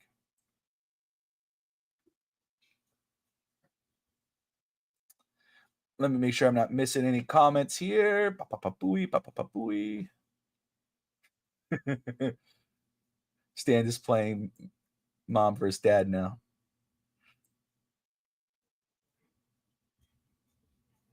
They're going to blame Tua anyway. I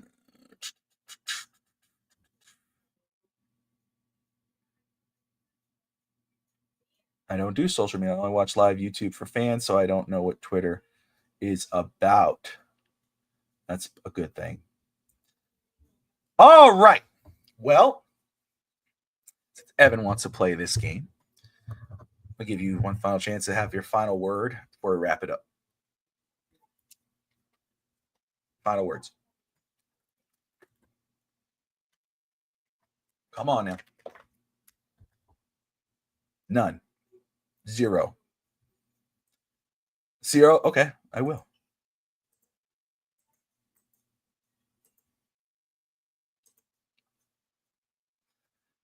I'm posting a link if anybody wants to get some words in before we wrap it up.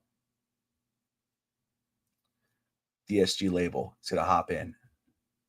Expos were the local team for spring training in West Palm Beach. Saw a lot of grades come in from the Expos in the years past. Yeah. One of my favorite jobs, Joe, growing up was working at ESPN Wild World of Sports. I got to see a few spring training games. I got to drive the players to the game because they had multiple fields out there. They had a bigger stadium. I think the Braves played. That was a lot of fun. So I don't know why spring training was always nice, was always enjoyment for me because there's like no pressure. You ever been to a spring training game, Evan? Any at all? Huh? No? Not really? No? Too disappointed that the Falcons lost? So you picked them to win? Is that right? Got you, man. I got you. I get it. I get it. You know, I understand it. I love my time in Arizona with spring training. I tell you what, man, and I'm not the biggest baseball fan, you know, but I understand the game. I love going to a baseball game. I don't like really watching it on TV unless it's, you know, bases are loaded, final innings, games on the line. That's cool. But watching a game from start to finish, I can't do. I could watch basketball. I could watch football. Baseball's hard to watch for me. I have to like get away, walk, do some stuff. But going to a game is a blast. DSG labels, the link is there if you want to come on in and give some words of encouragement to Finstanza or to give your thoughts on the game. Give you another couple of minutes, and then we'll wrap it up. Small ballparks are fun, especially the Cactus League. That's what I liked. I think that's why I enjoyed it. Scotty was working at ESPN Wild World of Sports because being so close to the field, enjoying the game, you get to kind of see everybody in action, the coaching in action. And again, it's quieter. It's a family environment. That's what I enjoyed that part. I really did. And of course, driving the players back and forth was pretty cool. I lost all love for baseball about 20 years ago. Why? What made you lose love for baseball? Was it the steroids scandal? Is that what made you lose your love? See, DSG label's coming in. He's popping in right now. We'll wait for him to get his stuff connected there, and we'll bring him in. There he is. DSG label, what's up, brother? What's up, dude? Can you hear me? I hear you good, my man. How you doing? First time using this on this phone, so I don't know. No, I just want Finstanza to check back in. Come on, man. You can't get mad because of one commenter. We all got you back. And everything he said is correct.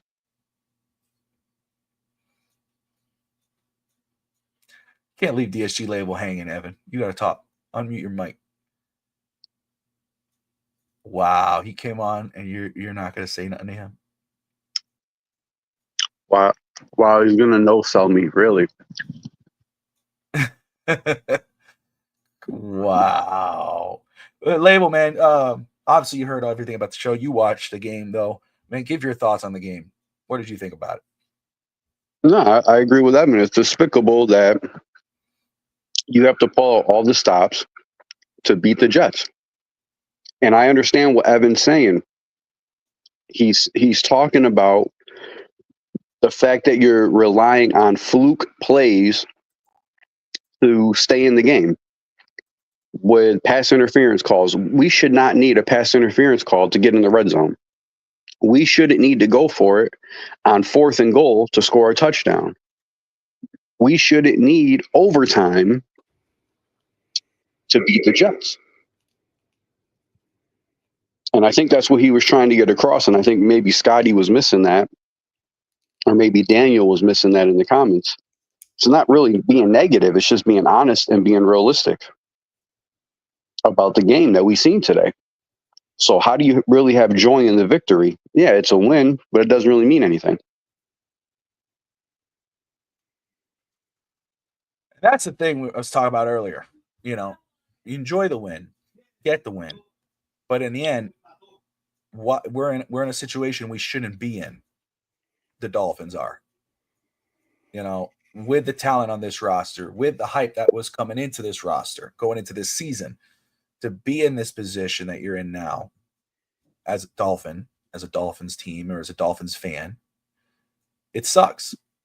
It sucks to be in that way. Am I freezing up? Do I see that? Or I don't know if I am or not.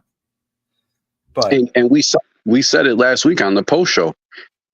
You can't get happy about beating sub 500 teams.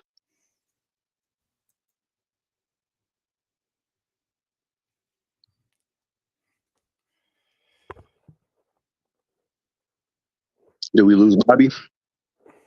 I'll talk because DSG, you're here, and Bobby probably froze up, so his internet probably conked out. I'm not being quiet because of what Scotty had to say. I think Bobby put this on purpose. I got caught quiet, number one, because I wanted Bobby to have the opportunity to speak. But basically, I come on this network to talk to you, talk to Bobby, talk to everybody. But at one point, Bobby is the person who always said, no one should have the right, whether you're up here, whether you're down in the comments, to tell somebody how to fan. So whether it's me, whether it's talking to Brett a lot, whether it's talking to Greg Maney a lot, who basically a lot of my stuff, in terms of my analytical stuff, what people might call negativity, comes a lot from what they have explained to me, being involved in actual football for as long as they have been. So when it comes to that, when it comes to listening to what Steve Malloy has had to say and what Bobby has had to say, I'm allowed to fan how I want to fan, the same way you want to fan. The one thing is that when on this platform, the one thing I want is respect. And Bobby will tell this to me, and Bobby will tell me if I ever didn't. In all the 3 years I've been doing podcasting, I have never, ever questioned an opinion or basically put down anyone's opinion in the comments. I might disagree with it, but I never put one negative tone towards it. When I was positive about things, people said I was being too positive. Now, I was given the moniker of Finstanza, not by myself, by this network because of how I was as a fan. High at pregame, low in postgame when they would blow games. I've been hard on every single player. But the one thing I've been consistent about, and it's not just me, go listen to Big O, go listen to Colin Coward, go listen to people are hard on all teams. People are difficult. Go look at Dudley Do Wrong Now, one of the top guys in Dolphins podcast lore, ripping on McDaniel. Go listen to Reason, ripping on McDaniel. Everything I've been saying for 2 years, people have been saying. I never tell people how to be. If me saying how I feel is negative, then what is Brett Lagasse's opinion about Chris Greer and Mike McDaniel now? What's Greg Maney's? What's Dahl's, who we all love, on Vic Fangio and every defensive back that exists in the NFL on the Dolphins it's not Xavier Howard. No one questions them. No one puts them down. So when I hear words like pathetic and the fact that my negativity is going a certain way, my ability, instead of insulting people back, and yes, I'll take it, but my way of taking it is to stay quiet. I appreciate your support. I love your support. I love Bobby. There's a reason why I do this. But I'm just telling you as a whole, to everybody who's watching, I have put my passion, and you can ask anybody in my family. My mother freaks out when I'm up and down with the fans, when I go too crazy. But I have a memory right now. We were 6-6 or 6-7. The Miami Miracle happened. And I thought the Dolphins are going to make this amazing comeback and make it to the playoffs and do something. They choked. When they were when in the Flores years, I supported the team and never expected them to win. And when they won, I was the happiest can be. When the Dolphins signed, before they signed Tyreek Hill and they hired Mike McDaniel, I didn't expect a great upcoming season. But when you start investing in Tyreek Hill and Teron Armstead and Jalen Ramsey and all these players telling us this is your window to win a Super Bowl and this is your window to go beat the Buffalo Bills, I have the right to project and analyze the team how I want. No matter what. No one should have the right to tell me what my opinion is pathetic. And no one has the right to tell me that my moniker is a joke. That's like saying, go on First Take and tell Mad Dog and Stephen A that their shtick doesn't make sense because they're talking heads. Now, am I a talking head sometimes towards the network? Do I go more outlandish? Of course. But then that's like telling people on Twitter not to have a moniker. Brett Lagasse is known for ripping Greer forever and knocking Tua. He gets in it, and then people start insulting him, and then people block. But I have the respect not to insult people back. So all I expect from people who come on the show is that you're going to stop watching a show because I'm being negative. Tell me what I have said that is not correct. Should I be positive about a 6-7 season? Am I positive about a 25-year drought of winning a playoff game? Am I happy when the Dolphins win? You're not in my house. You're not with me whether they play a game. I am happy every single time they win.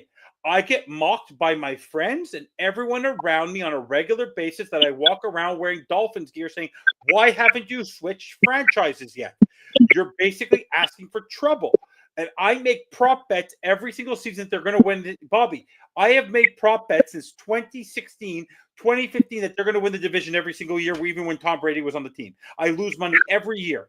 DSG, I support this team more than anybody. Bobby knows this. So I have high expectations for my team. I am a huge Expos fan, as you could tell.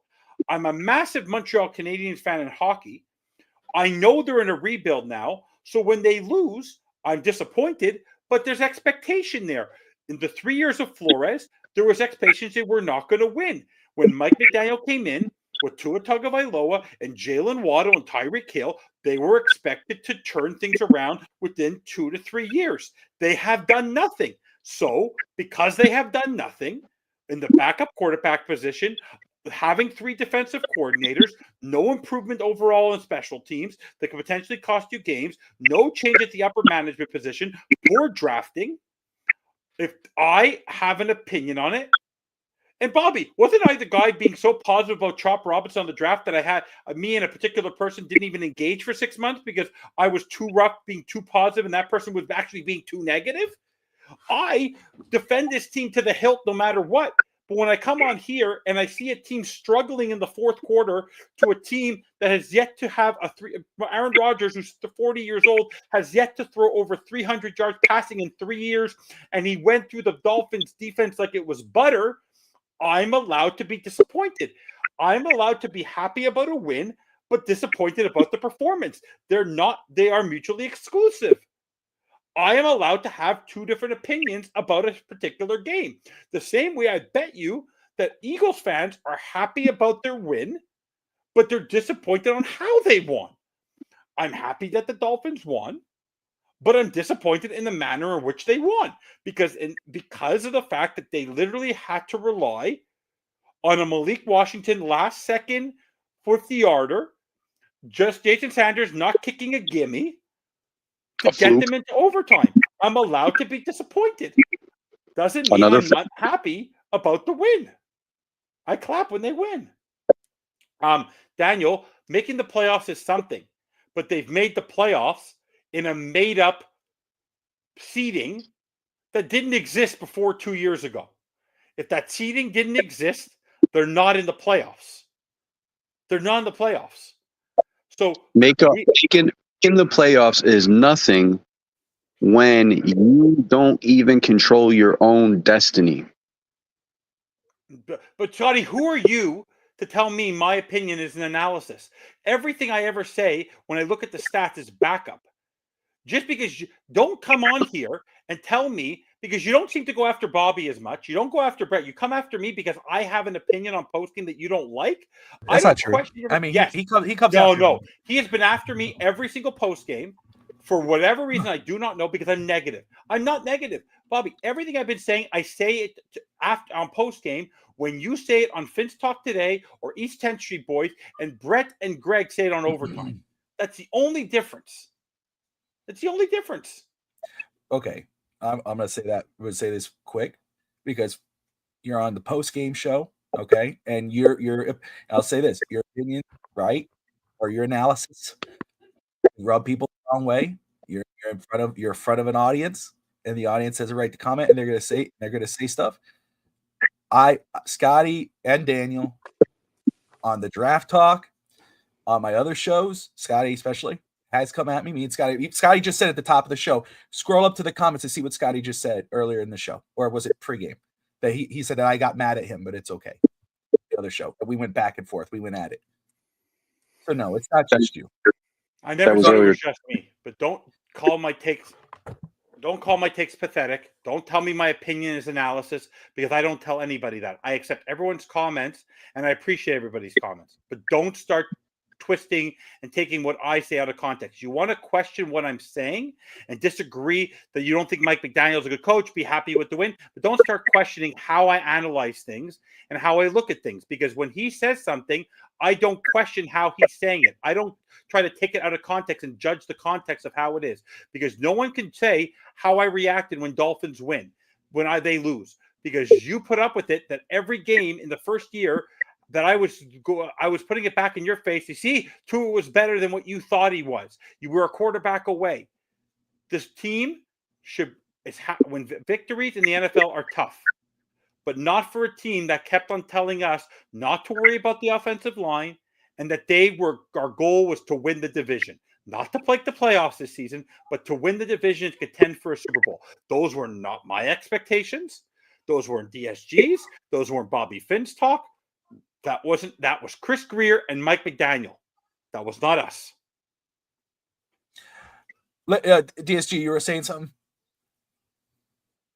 No, I was saying I just commented that that comment was from earlier moment today. Yeah.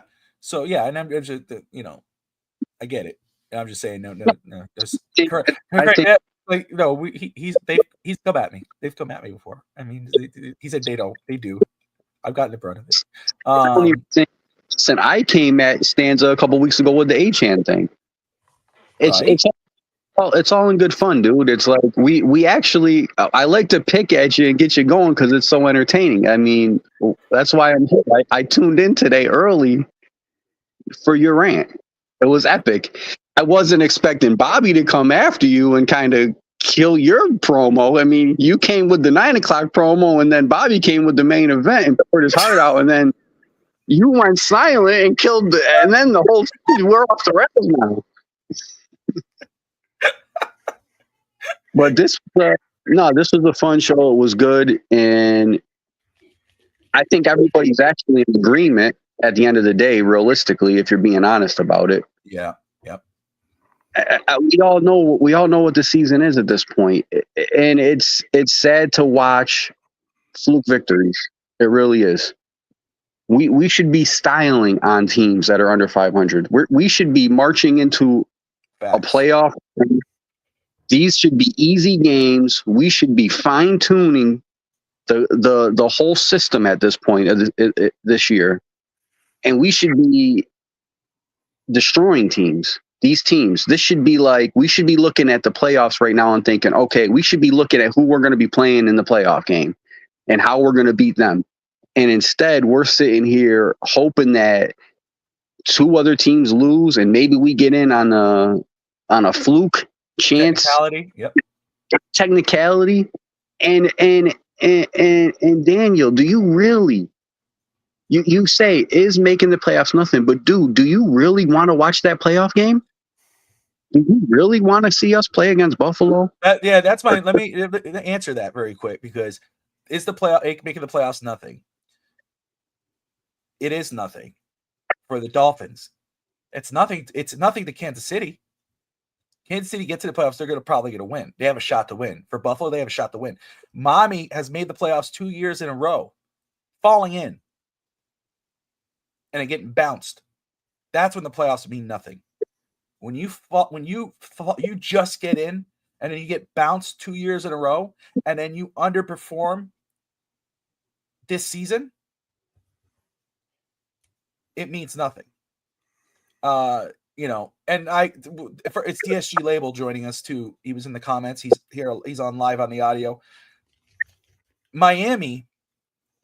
Here's the thing. DSG just said it, and it's so true. Miami should be beating the bad teams, no problem. An upset could happen or 2, right? It happens, but Miami should be dog walking these guys. The Colts of the world, the Jets right now, the bad teams. But they barely survive. It should be where we are talking about. We should be where we're talking about. Okay, yeah, they're beating the bad teams, but man, could they beat the good teams? They beat the Rams. Buffalo couldn't beat the Rams.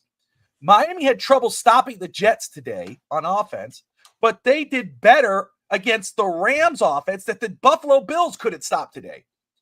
That's what we should be talking about. But we're talking about how we haven't beaten the bad teams this year. We barely beat the bad teams this year. I would prefer we weren't in a game-by-game situation at this point in the season. Yes, that part. Exactly, Scotty. That's where look, all in all, I think we all agree we're disappointed in this season. You could believe that, hey, you know what? We'll run it back another year with McDaniel. That's your prerogative. That's your opinion.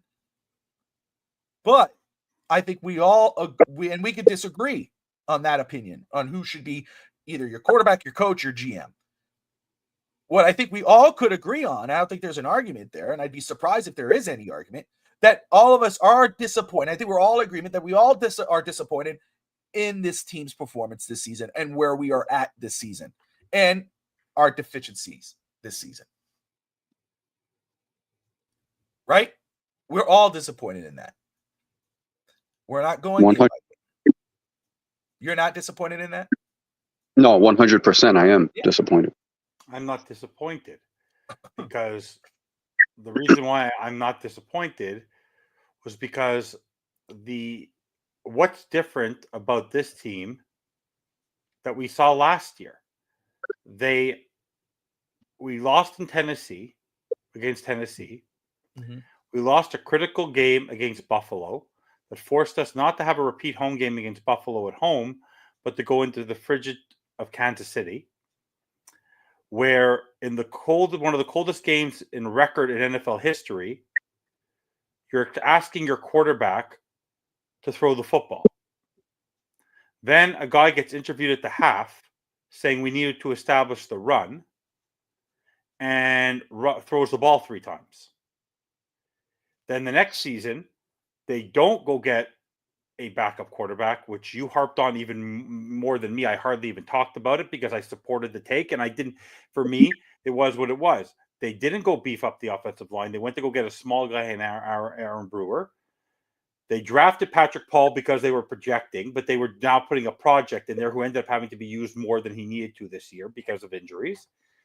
They wanted to go get an edge rusher when we knew the trenches were the key, losing Wilkins, because we weren't going to re-sign Wilkins. Then you look at how our secondary was being built. Our team became very, very old and fragile because they believed that you take a veteran franchise and if you have the right head coach in place, you're going to go far. You, Bobby and DSG, tell me this with a straight face, and I'm asking everyone in the comments to tell me this. Is this team, even with Skylar Thompson, honestly, be honest with yourselves. If you tell me it's the case, I'll trust your opinion and I'll be quiet. Bobby, is this team starting this season 6-7 with Mike Vrabel type veteran head coach? Is this team playing the soft defense that you saw today and being 6-7? Realistically, do you think that a more veteran, established head coach without the play call sheet in his face every play, our team is a better performing team than what you've seen on the field this year? I believe that when Mike McDaniel came back for another season, that I didn't have high expectations because I was disappointed in his ability to adjust and utilize his offense after the Tennessee game. And he never adapted, never adjusted. And it was very clear at the beginning of the year. We almost lost to Jacksonville. We got killed by Buffalo after Tua got injured. We took this massive slide. And I was disappointed because I was sad about the fact that this guy has been given all this talent and money spent on all these players because Greer's a yes man. Greer should be fired, but Greer's a yes man. And he's the one who wants the edge rushers and wants the star wide receivers. They signed Odell Beckham Jr. knowing he wasn't going to start the year, so they didn't have a third wide receiver. Took them half the season to figure out how to use Jonnu Smith. I believe a more veteran, established head coach would have done more. Or a guy without the play call sheet and focusing on head coaching and not Adam Gase 2.0 would have performed better. That was my expectation heading into the season. I'm disappointed because because our season is where it is, but I'm not surprised because I believe that Mike McDaniel continued to be stubborn about how this team could win. That's it. And to answer your question, no, I don't think the Dolphins would be 6-7 with Mike Vrabel as the head coach. But the GM still needs to be different because then we have to worry about the offensive line. What did you say, DSG? I also 100%. I don't believe that we would have the same record with a different head coach. We would have a winning record with a different head coach, and that's because I'm in the camp of at a minimum, the play calling needs to be removed from the head coach. But realistically, I'm in the camp of, at this point, the head coach needs to be removed from the Miami Dolphins, and we need a new head coach at a minimum, because he doesn't like it. There is a definitive it with coaches. He does not have it. Yeah. I've called for it to remove the play calling a while back, and it's not a great. And I think Evan said this, and correct me if I'm wrong. Good play designer, not a good play caller. And so, but anyway, we're almost about 2 hours in. DSG, man, I appreciate you popping in here, brother, and getting Evan to talk. And I'm glad the day. It was awesome. Appreciate you, my man. You're and welcome anytime, buddy. I appreciate you. And I think, I don't know if other forces glitched my computer for me to have to pop out and come back in. No, you just wanted. No, I think you guys planned it. It did not. I did not. All of a sudden, I started freezing up, and I'm like, "Holy crap! I'm back. I have to back out." I'm like, "Hopefully, Evan doesn't leave DSG label just sitting there." No, I would never do that to him. I know. Let me ask you, Bob, before we go in DSG, was there any part of you, and tell me if it's not the truth or not, any part of you wanting the Dolphins to lose today, in the sense that by them winning, it edges them towards a repeat again next year of the same structure? Or, because let me ask you, Bobby, had they lost today against the Jets in overtime, would the mindset of the Dolphins be burn it down tomorrow? I said it. If they would have, I said they better not lose to this team today. They couldn't afford a loss, and so they won. And again, yeah, I could see it where they do enough where they say, okay, we're going to bring them back. But here's the my thing is to me, it's playoffs and win a game in the playoffs. That was the bar I set for this football team. So to not even make the playoffs, giving us 2 more drives. Well, what does that fall on? Who does that fall on? The lack of communication on the defense falls on who? The coaching. Who hired the defensive coordinator? It's the selection, right? It's like I said, I wish Mike McDaniel. I want Mike McDaniel to prove me wrong. Every time I've knocked him, I want him to prove me wrong. But if everyone were to, an unbiased person, Bobby, looked at the work that Brian Flores did in 3 years as a Miami. I'm not going to go backwards and rip a coach. Okay. 3 years of a developing team. With Jesse Davis a tackle, Devontae Parker is your number 1 receiver for 2 years. Then you have Jalen Waddle there for 1 year as a slot receiver, as a rookie.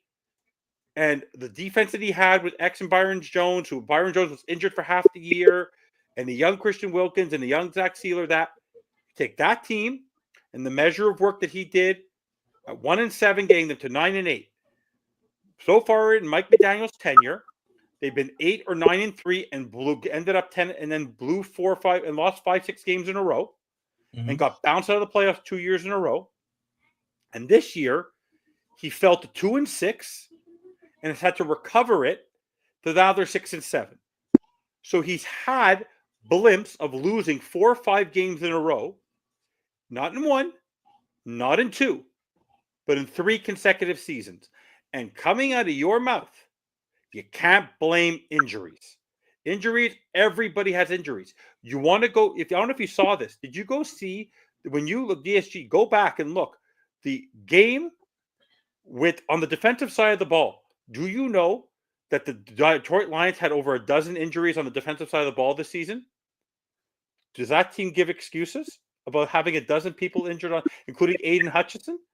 They have the most maligned injuries. The Detroit Lions, they're 12-1. They don't make injuries as an excuse. So all I'm saying is that Mike McDaniel, 3-4 game losses in a row, Brian Flores didn't have that. And I don't say Brian Flores is a better coach than Mike McDaniel. What I'm saying is that Mike McDaniel's had a lot more to work with and an established Tua Tagovailoa, and he hasn't won anything. That's all. And I will say this.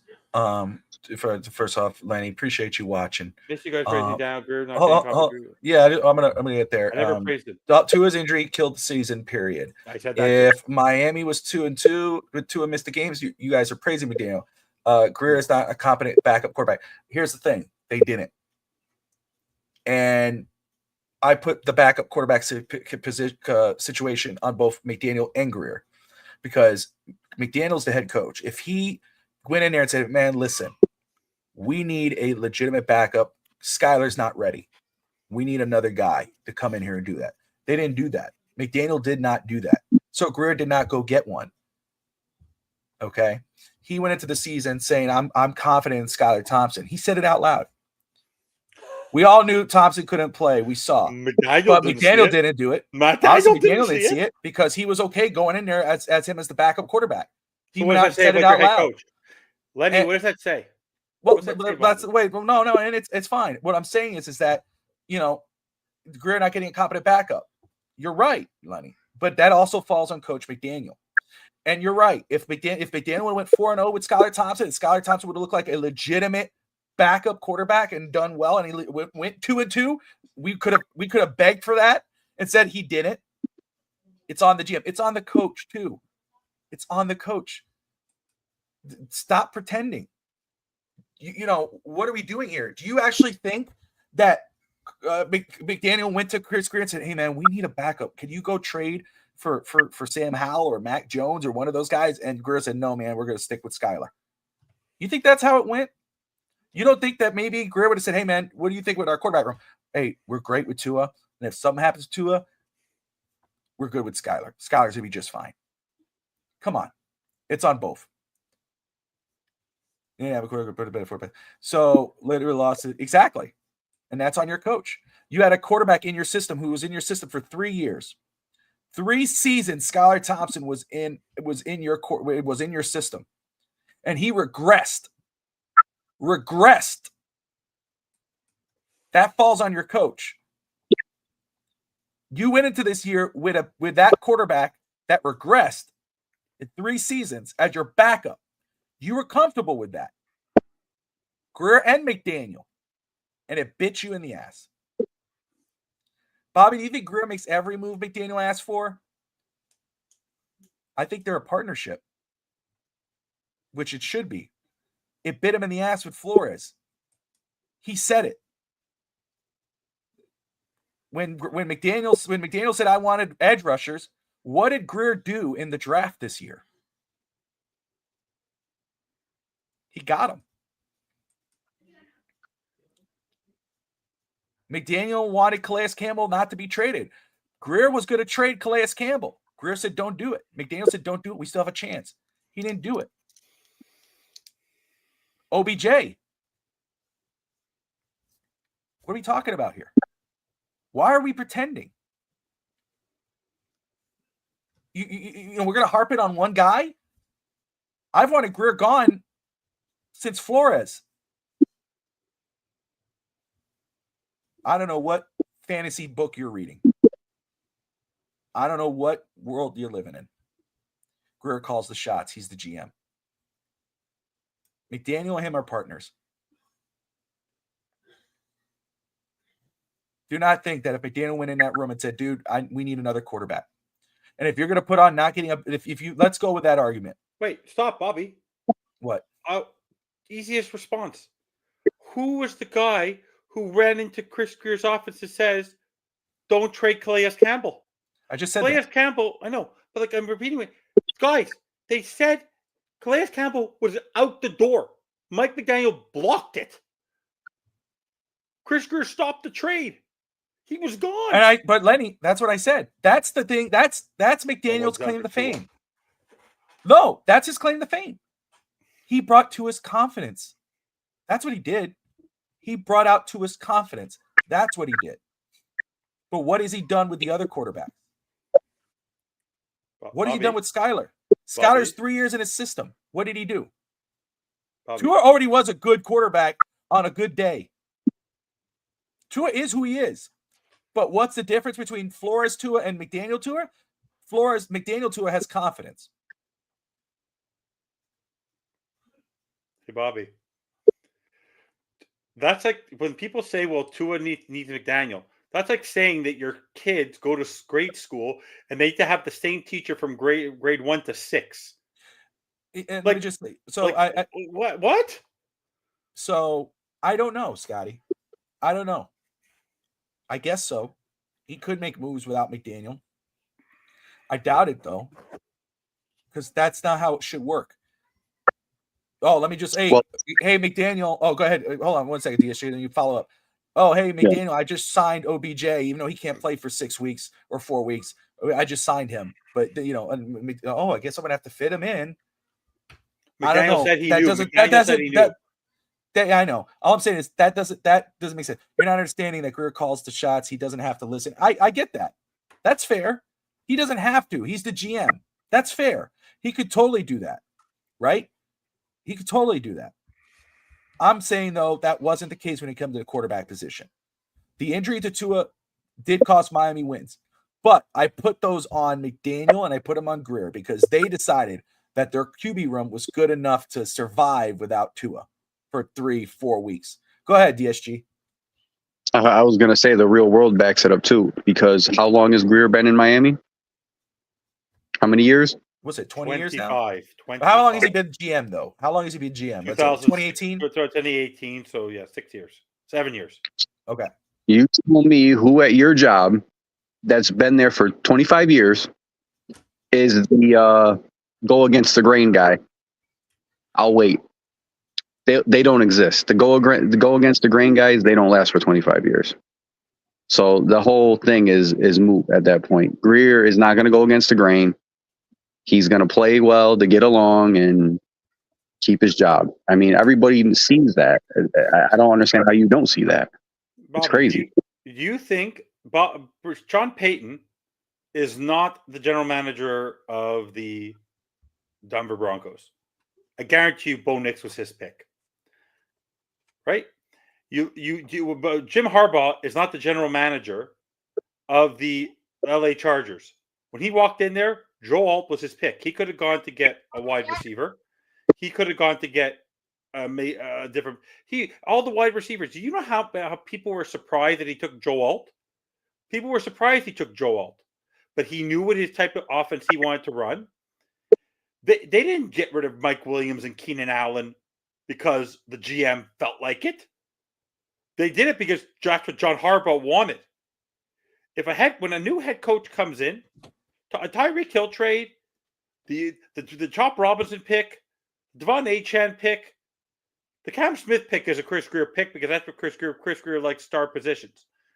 But a lot of these personnel decisions you see on this team, they're Mike McDaniel's.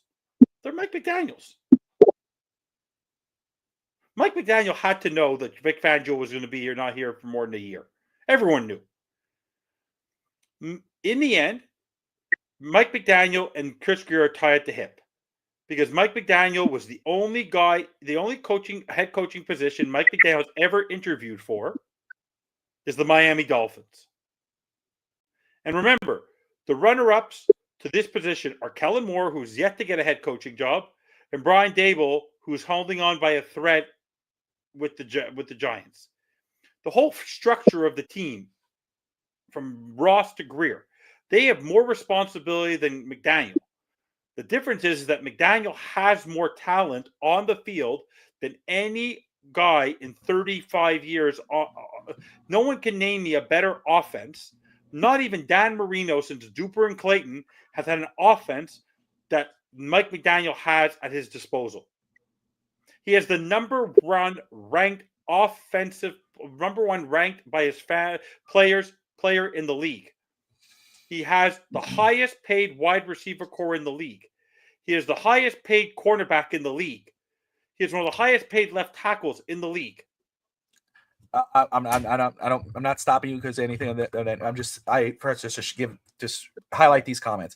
I think McDaniel and Tua are tied. I don't think Greer and McDaniel are tied. I believe we can move Greer and retain McDaniel. Oh. I get that. No. I get that. Here's where I stand on it. Here's where I stand. And I've said this, and you know where I'm going to say it, Scotty. You fire Greer, and you don't make any promises to McDaniel. you give the new GM the opportunity to talk to McDaniel. If he says, you know what, McDaniel, this is what I want to do. Here's my vision. McDaniel says, you know what, I could see that vision. This is what I want to do. And they can move forward. I'm okay with that. At that point, I'm okay with it. I'll come on the show and I say, I'm okay moving forward with this. Okay? What I'm not okay with is saying we fire Greer, we hire a GM, or we interview a GM, and I'm telling, let's say we hire DSG Label, and I tell Label, hey man, look, I want to bring you in as my GM, but we're gonna keep McDaniel on the roster. You have to work with him. You're stuck with him. That's wrong. If you give the new GM that power, in that case, Lenny, I'm not even fully sold on McDaniel, but the Dolphins are 8-5 at worst if Tua doesn't go down, or if Carson Wentz or Tyrod Taylor were the back. Booyah! Right on. You're right. If we have a legitimate backup quarterback who could come in and win the game, you're absolutely right.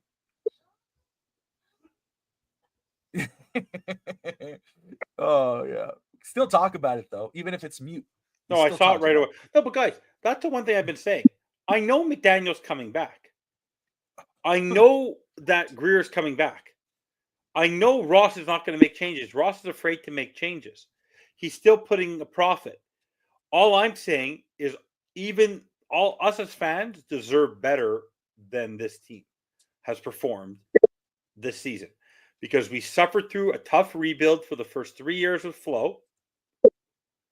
We lost that 50. Bobby was at the game where we almost made the playoffs with Flo and Tua, and we were using, what was it, Duke Johnson? What was his name? Duke Johnson? Yeah, Duke Johnson, yeah. Duke Johnson. They forgot to use him in that game. McDaniel was supposed to be the next chapter in our story of this is our Dolphins window of potentially overcoming the dreck that we had for the previous 20 years. That's what a rebuild's about. Let me ask you, Bobby. I'm asking Scotty right now. Honestly, TSG, is this rebuild a failure? Yes. Bobby, is this rebuild a failure? Yeah. Yeah. Everyone in the comments, yes or no? Simple. Is this rebuild a failure? At this point right now, yeah. And I will say, I'll say this. He says, I'm not positive. Scotty says, I'm not positive. So if Miami goes on their run, right, let's say 9-8, 10-7, I'd see it happening. If it's me, I'm absolutely not keeping Greer because you missed the playoffs. And it was malpractice not to go into the season with a backup quarterback, offensive line, the way they've been struggling, the issues of this football team that are indicative of the way the roster was constructed. The team is where they are is indicative of the way the roster is constructed. Can coaching be an issue? Yes. And is it? Yes. But it goes down to the roster construction. I get it. How I could see it playing out, because I know that you guys want to say the mute is anything less than a Super Bowl is a failure. Winning a playoff game. Anything less than winning a playoff game is a failure, Scotty. How about winning a game in the cold? Just winning a playoff game. You've got to the playoffs. Great. Win one. Show some advancement. Gross. So Finn Stanley just said that he doesn't think that realistically Greer or the nerd is going to be held responsible. So if that's the case, let's assume that that's the case. How much longer do you give these guys opportunity? I mean, what are we talking? 2 more years? 3 more years? I was actually going to let me answer because I was just going to say that. I was just going to respond, give that. I could see where McDaniel gets retained, right? They go 9-8, 10-7, or even whatever, 7-9. I don't know, whatever the hell the worst best thing could be. I could see where they say, you know what? Injuries was an issue, like some of the comments being put out there. Injuries was an issue. I think we'll come back better with a GM and whatever, or with a quarterback and whatever.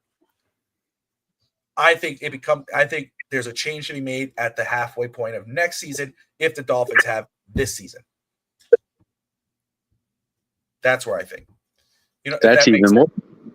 Do you really want to cut your guy halfway through the season? Oh man, that makes for that's like a whole nother year of misery. Yeah, it is. But that's I mean, again, if he survives the season or the GM survives the season, I could see where it's like what you see with the Jets or with Eberflus in Chicago, where after a situation like this, or you lose to a Packers on the cold, where they say, you know what, we got to move, we got to go ahead and start cleaning house. It's not worth it. They did it before. They did it with Sperano. They did it with Gase. They didn't wait to the end of the season, right? Right? Yeah. Was Gase fired? It was Dan Cable after great. No, who was it? See, I'd rather. He was after Philbin. There you go. But go ahead. I'd rather take this opportunity now to figure out because next year, this team is not going to be the same team next year anyway. I mean, we've talked about that in the last few shows. Greg has mentioned it in a couple of the shows about all the people that are going to be leaving, the contracts that are up, the money that's got to. I mean, he even mentioned the Tua deal where they could actually get rid of Tua and only take a $35 million hit. So, I mean, I really think this is the time to figure out what you're going to do. Like, now is the time to blow this up if you're going to blow it up. Hanging on for one more year when we don't even know who we're getting. We don't even know what we're getting next year, to be honest. Yeah. Bobby, this is the stumbling point. Yeah, I know. Yeah. I've said this a few times on the show. Ross doesn't like to fire people. He basically sided with Greer over Flores over what happened. As long as there's a lawsuit about African-American coaches and how coaches are not given shots or anything like that, I believe that Ross, until that lawsuit settled, the same way we always make a joke that Danny Crossman must have something on Stephen Ross or Chris Greer or Mike McDaniel to keep his job. I believe that until that lawsuit settled, until there's no stain on the Miami Dolphins, I believe they will not fire Chris Greer. And I believe that like I said, and I meant this today, Bobby, I wasn't kidding, DSG. Had they scored a cemented, because remember, Bobby, what did I want them to do? What did I want the Dolphins to take? I just want to throw some breaking news out. I just got the message. And this is sports related baseball. Juan Soto has just signed a 15-year, $765 million deal with the New York Mets. That just went down.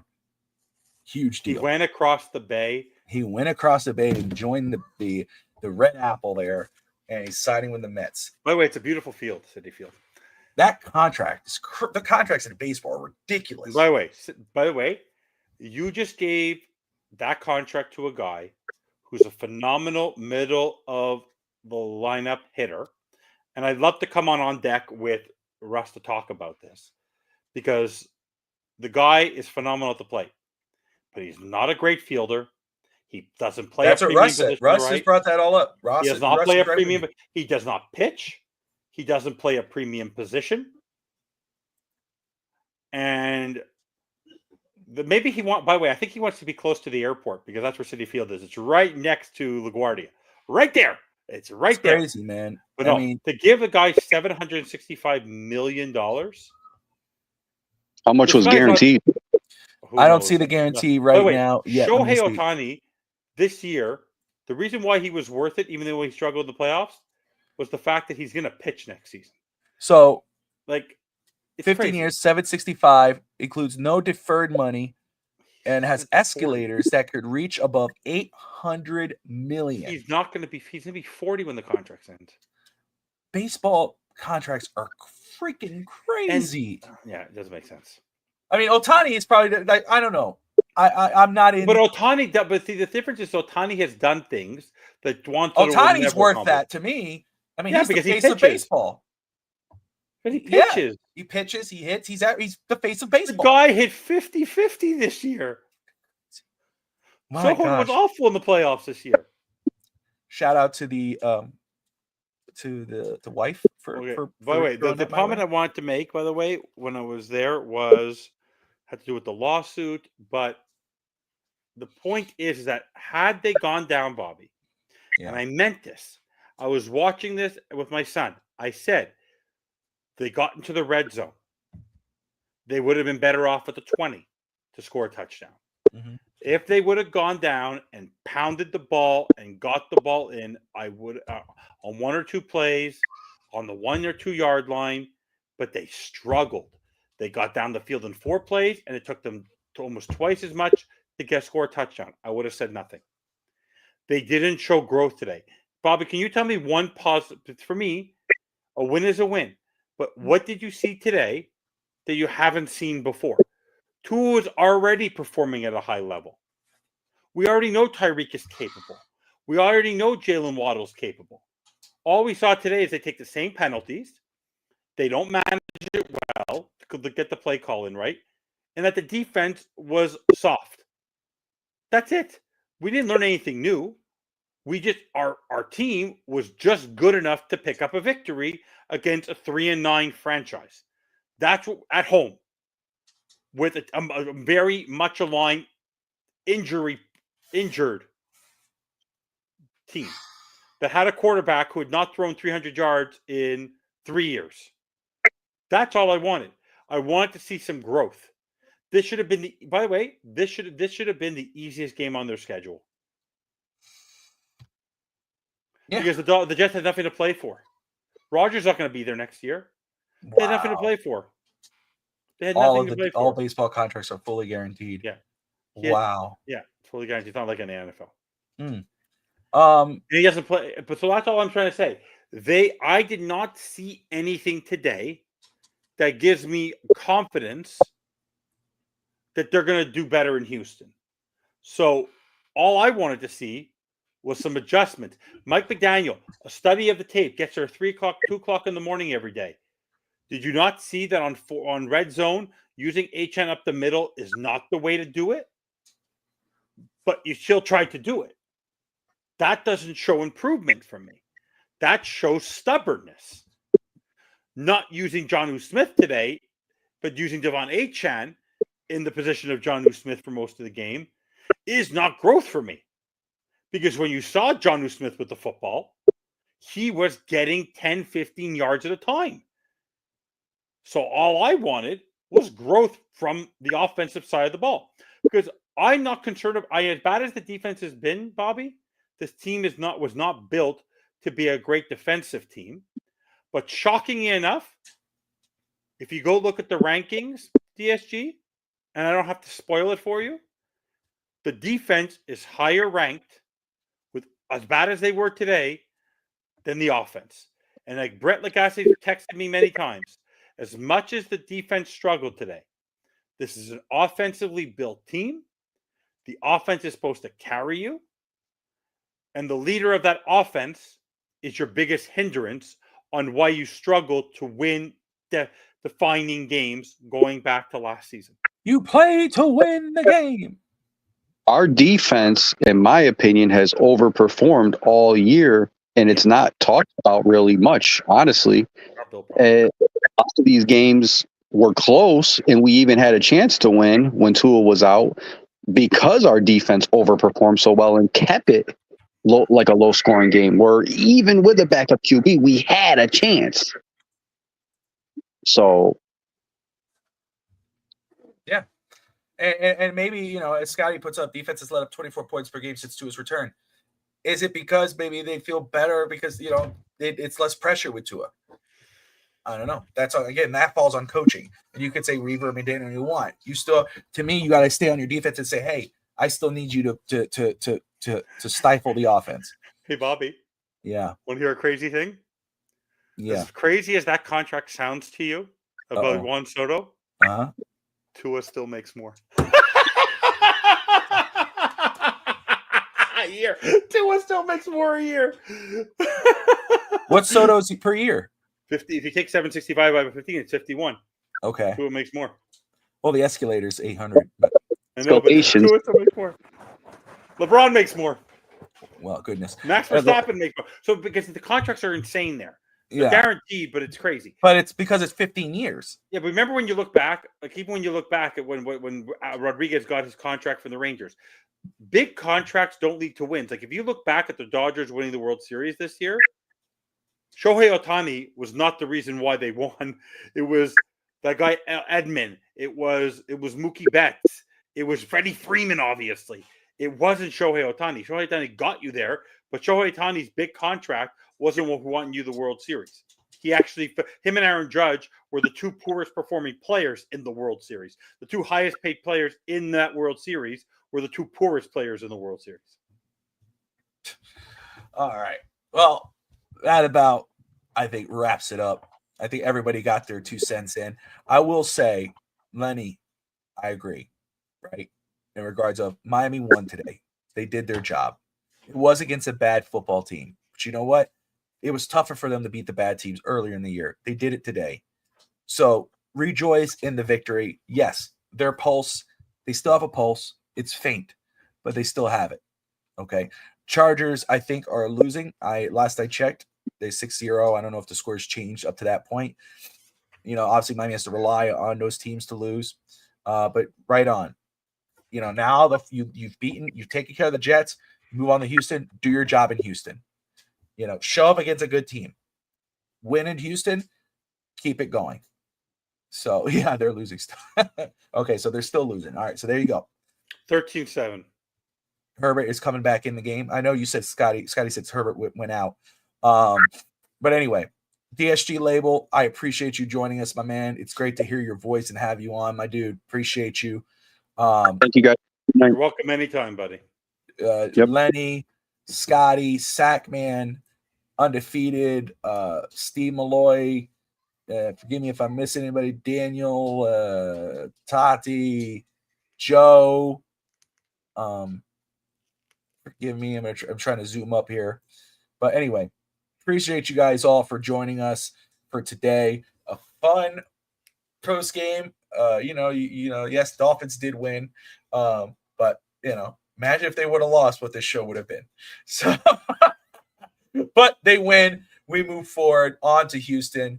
Appreciate you guys. Really do. Like and subscribe. Most importantly, Dolphin fans, fins up.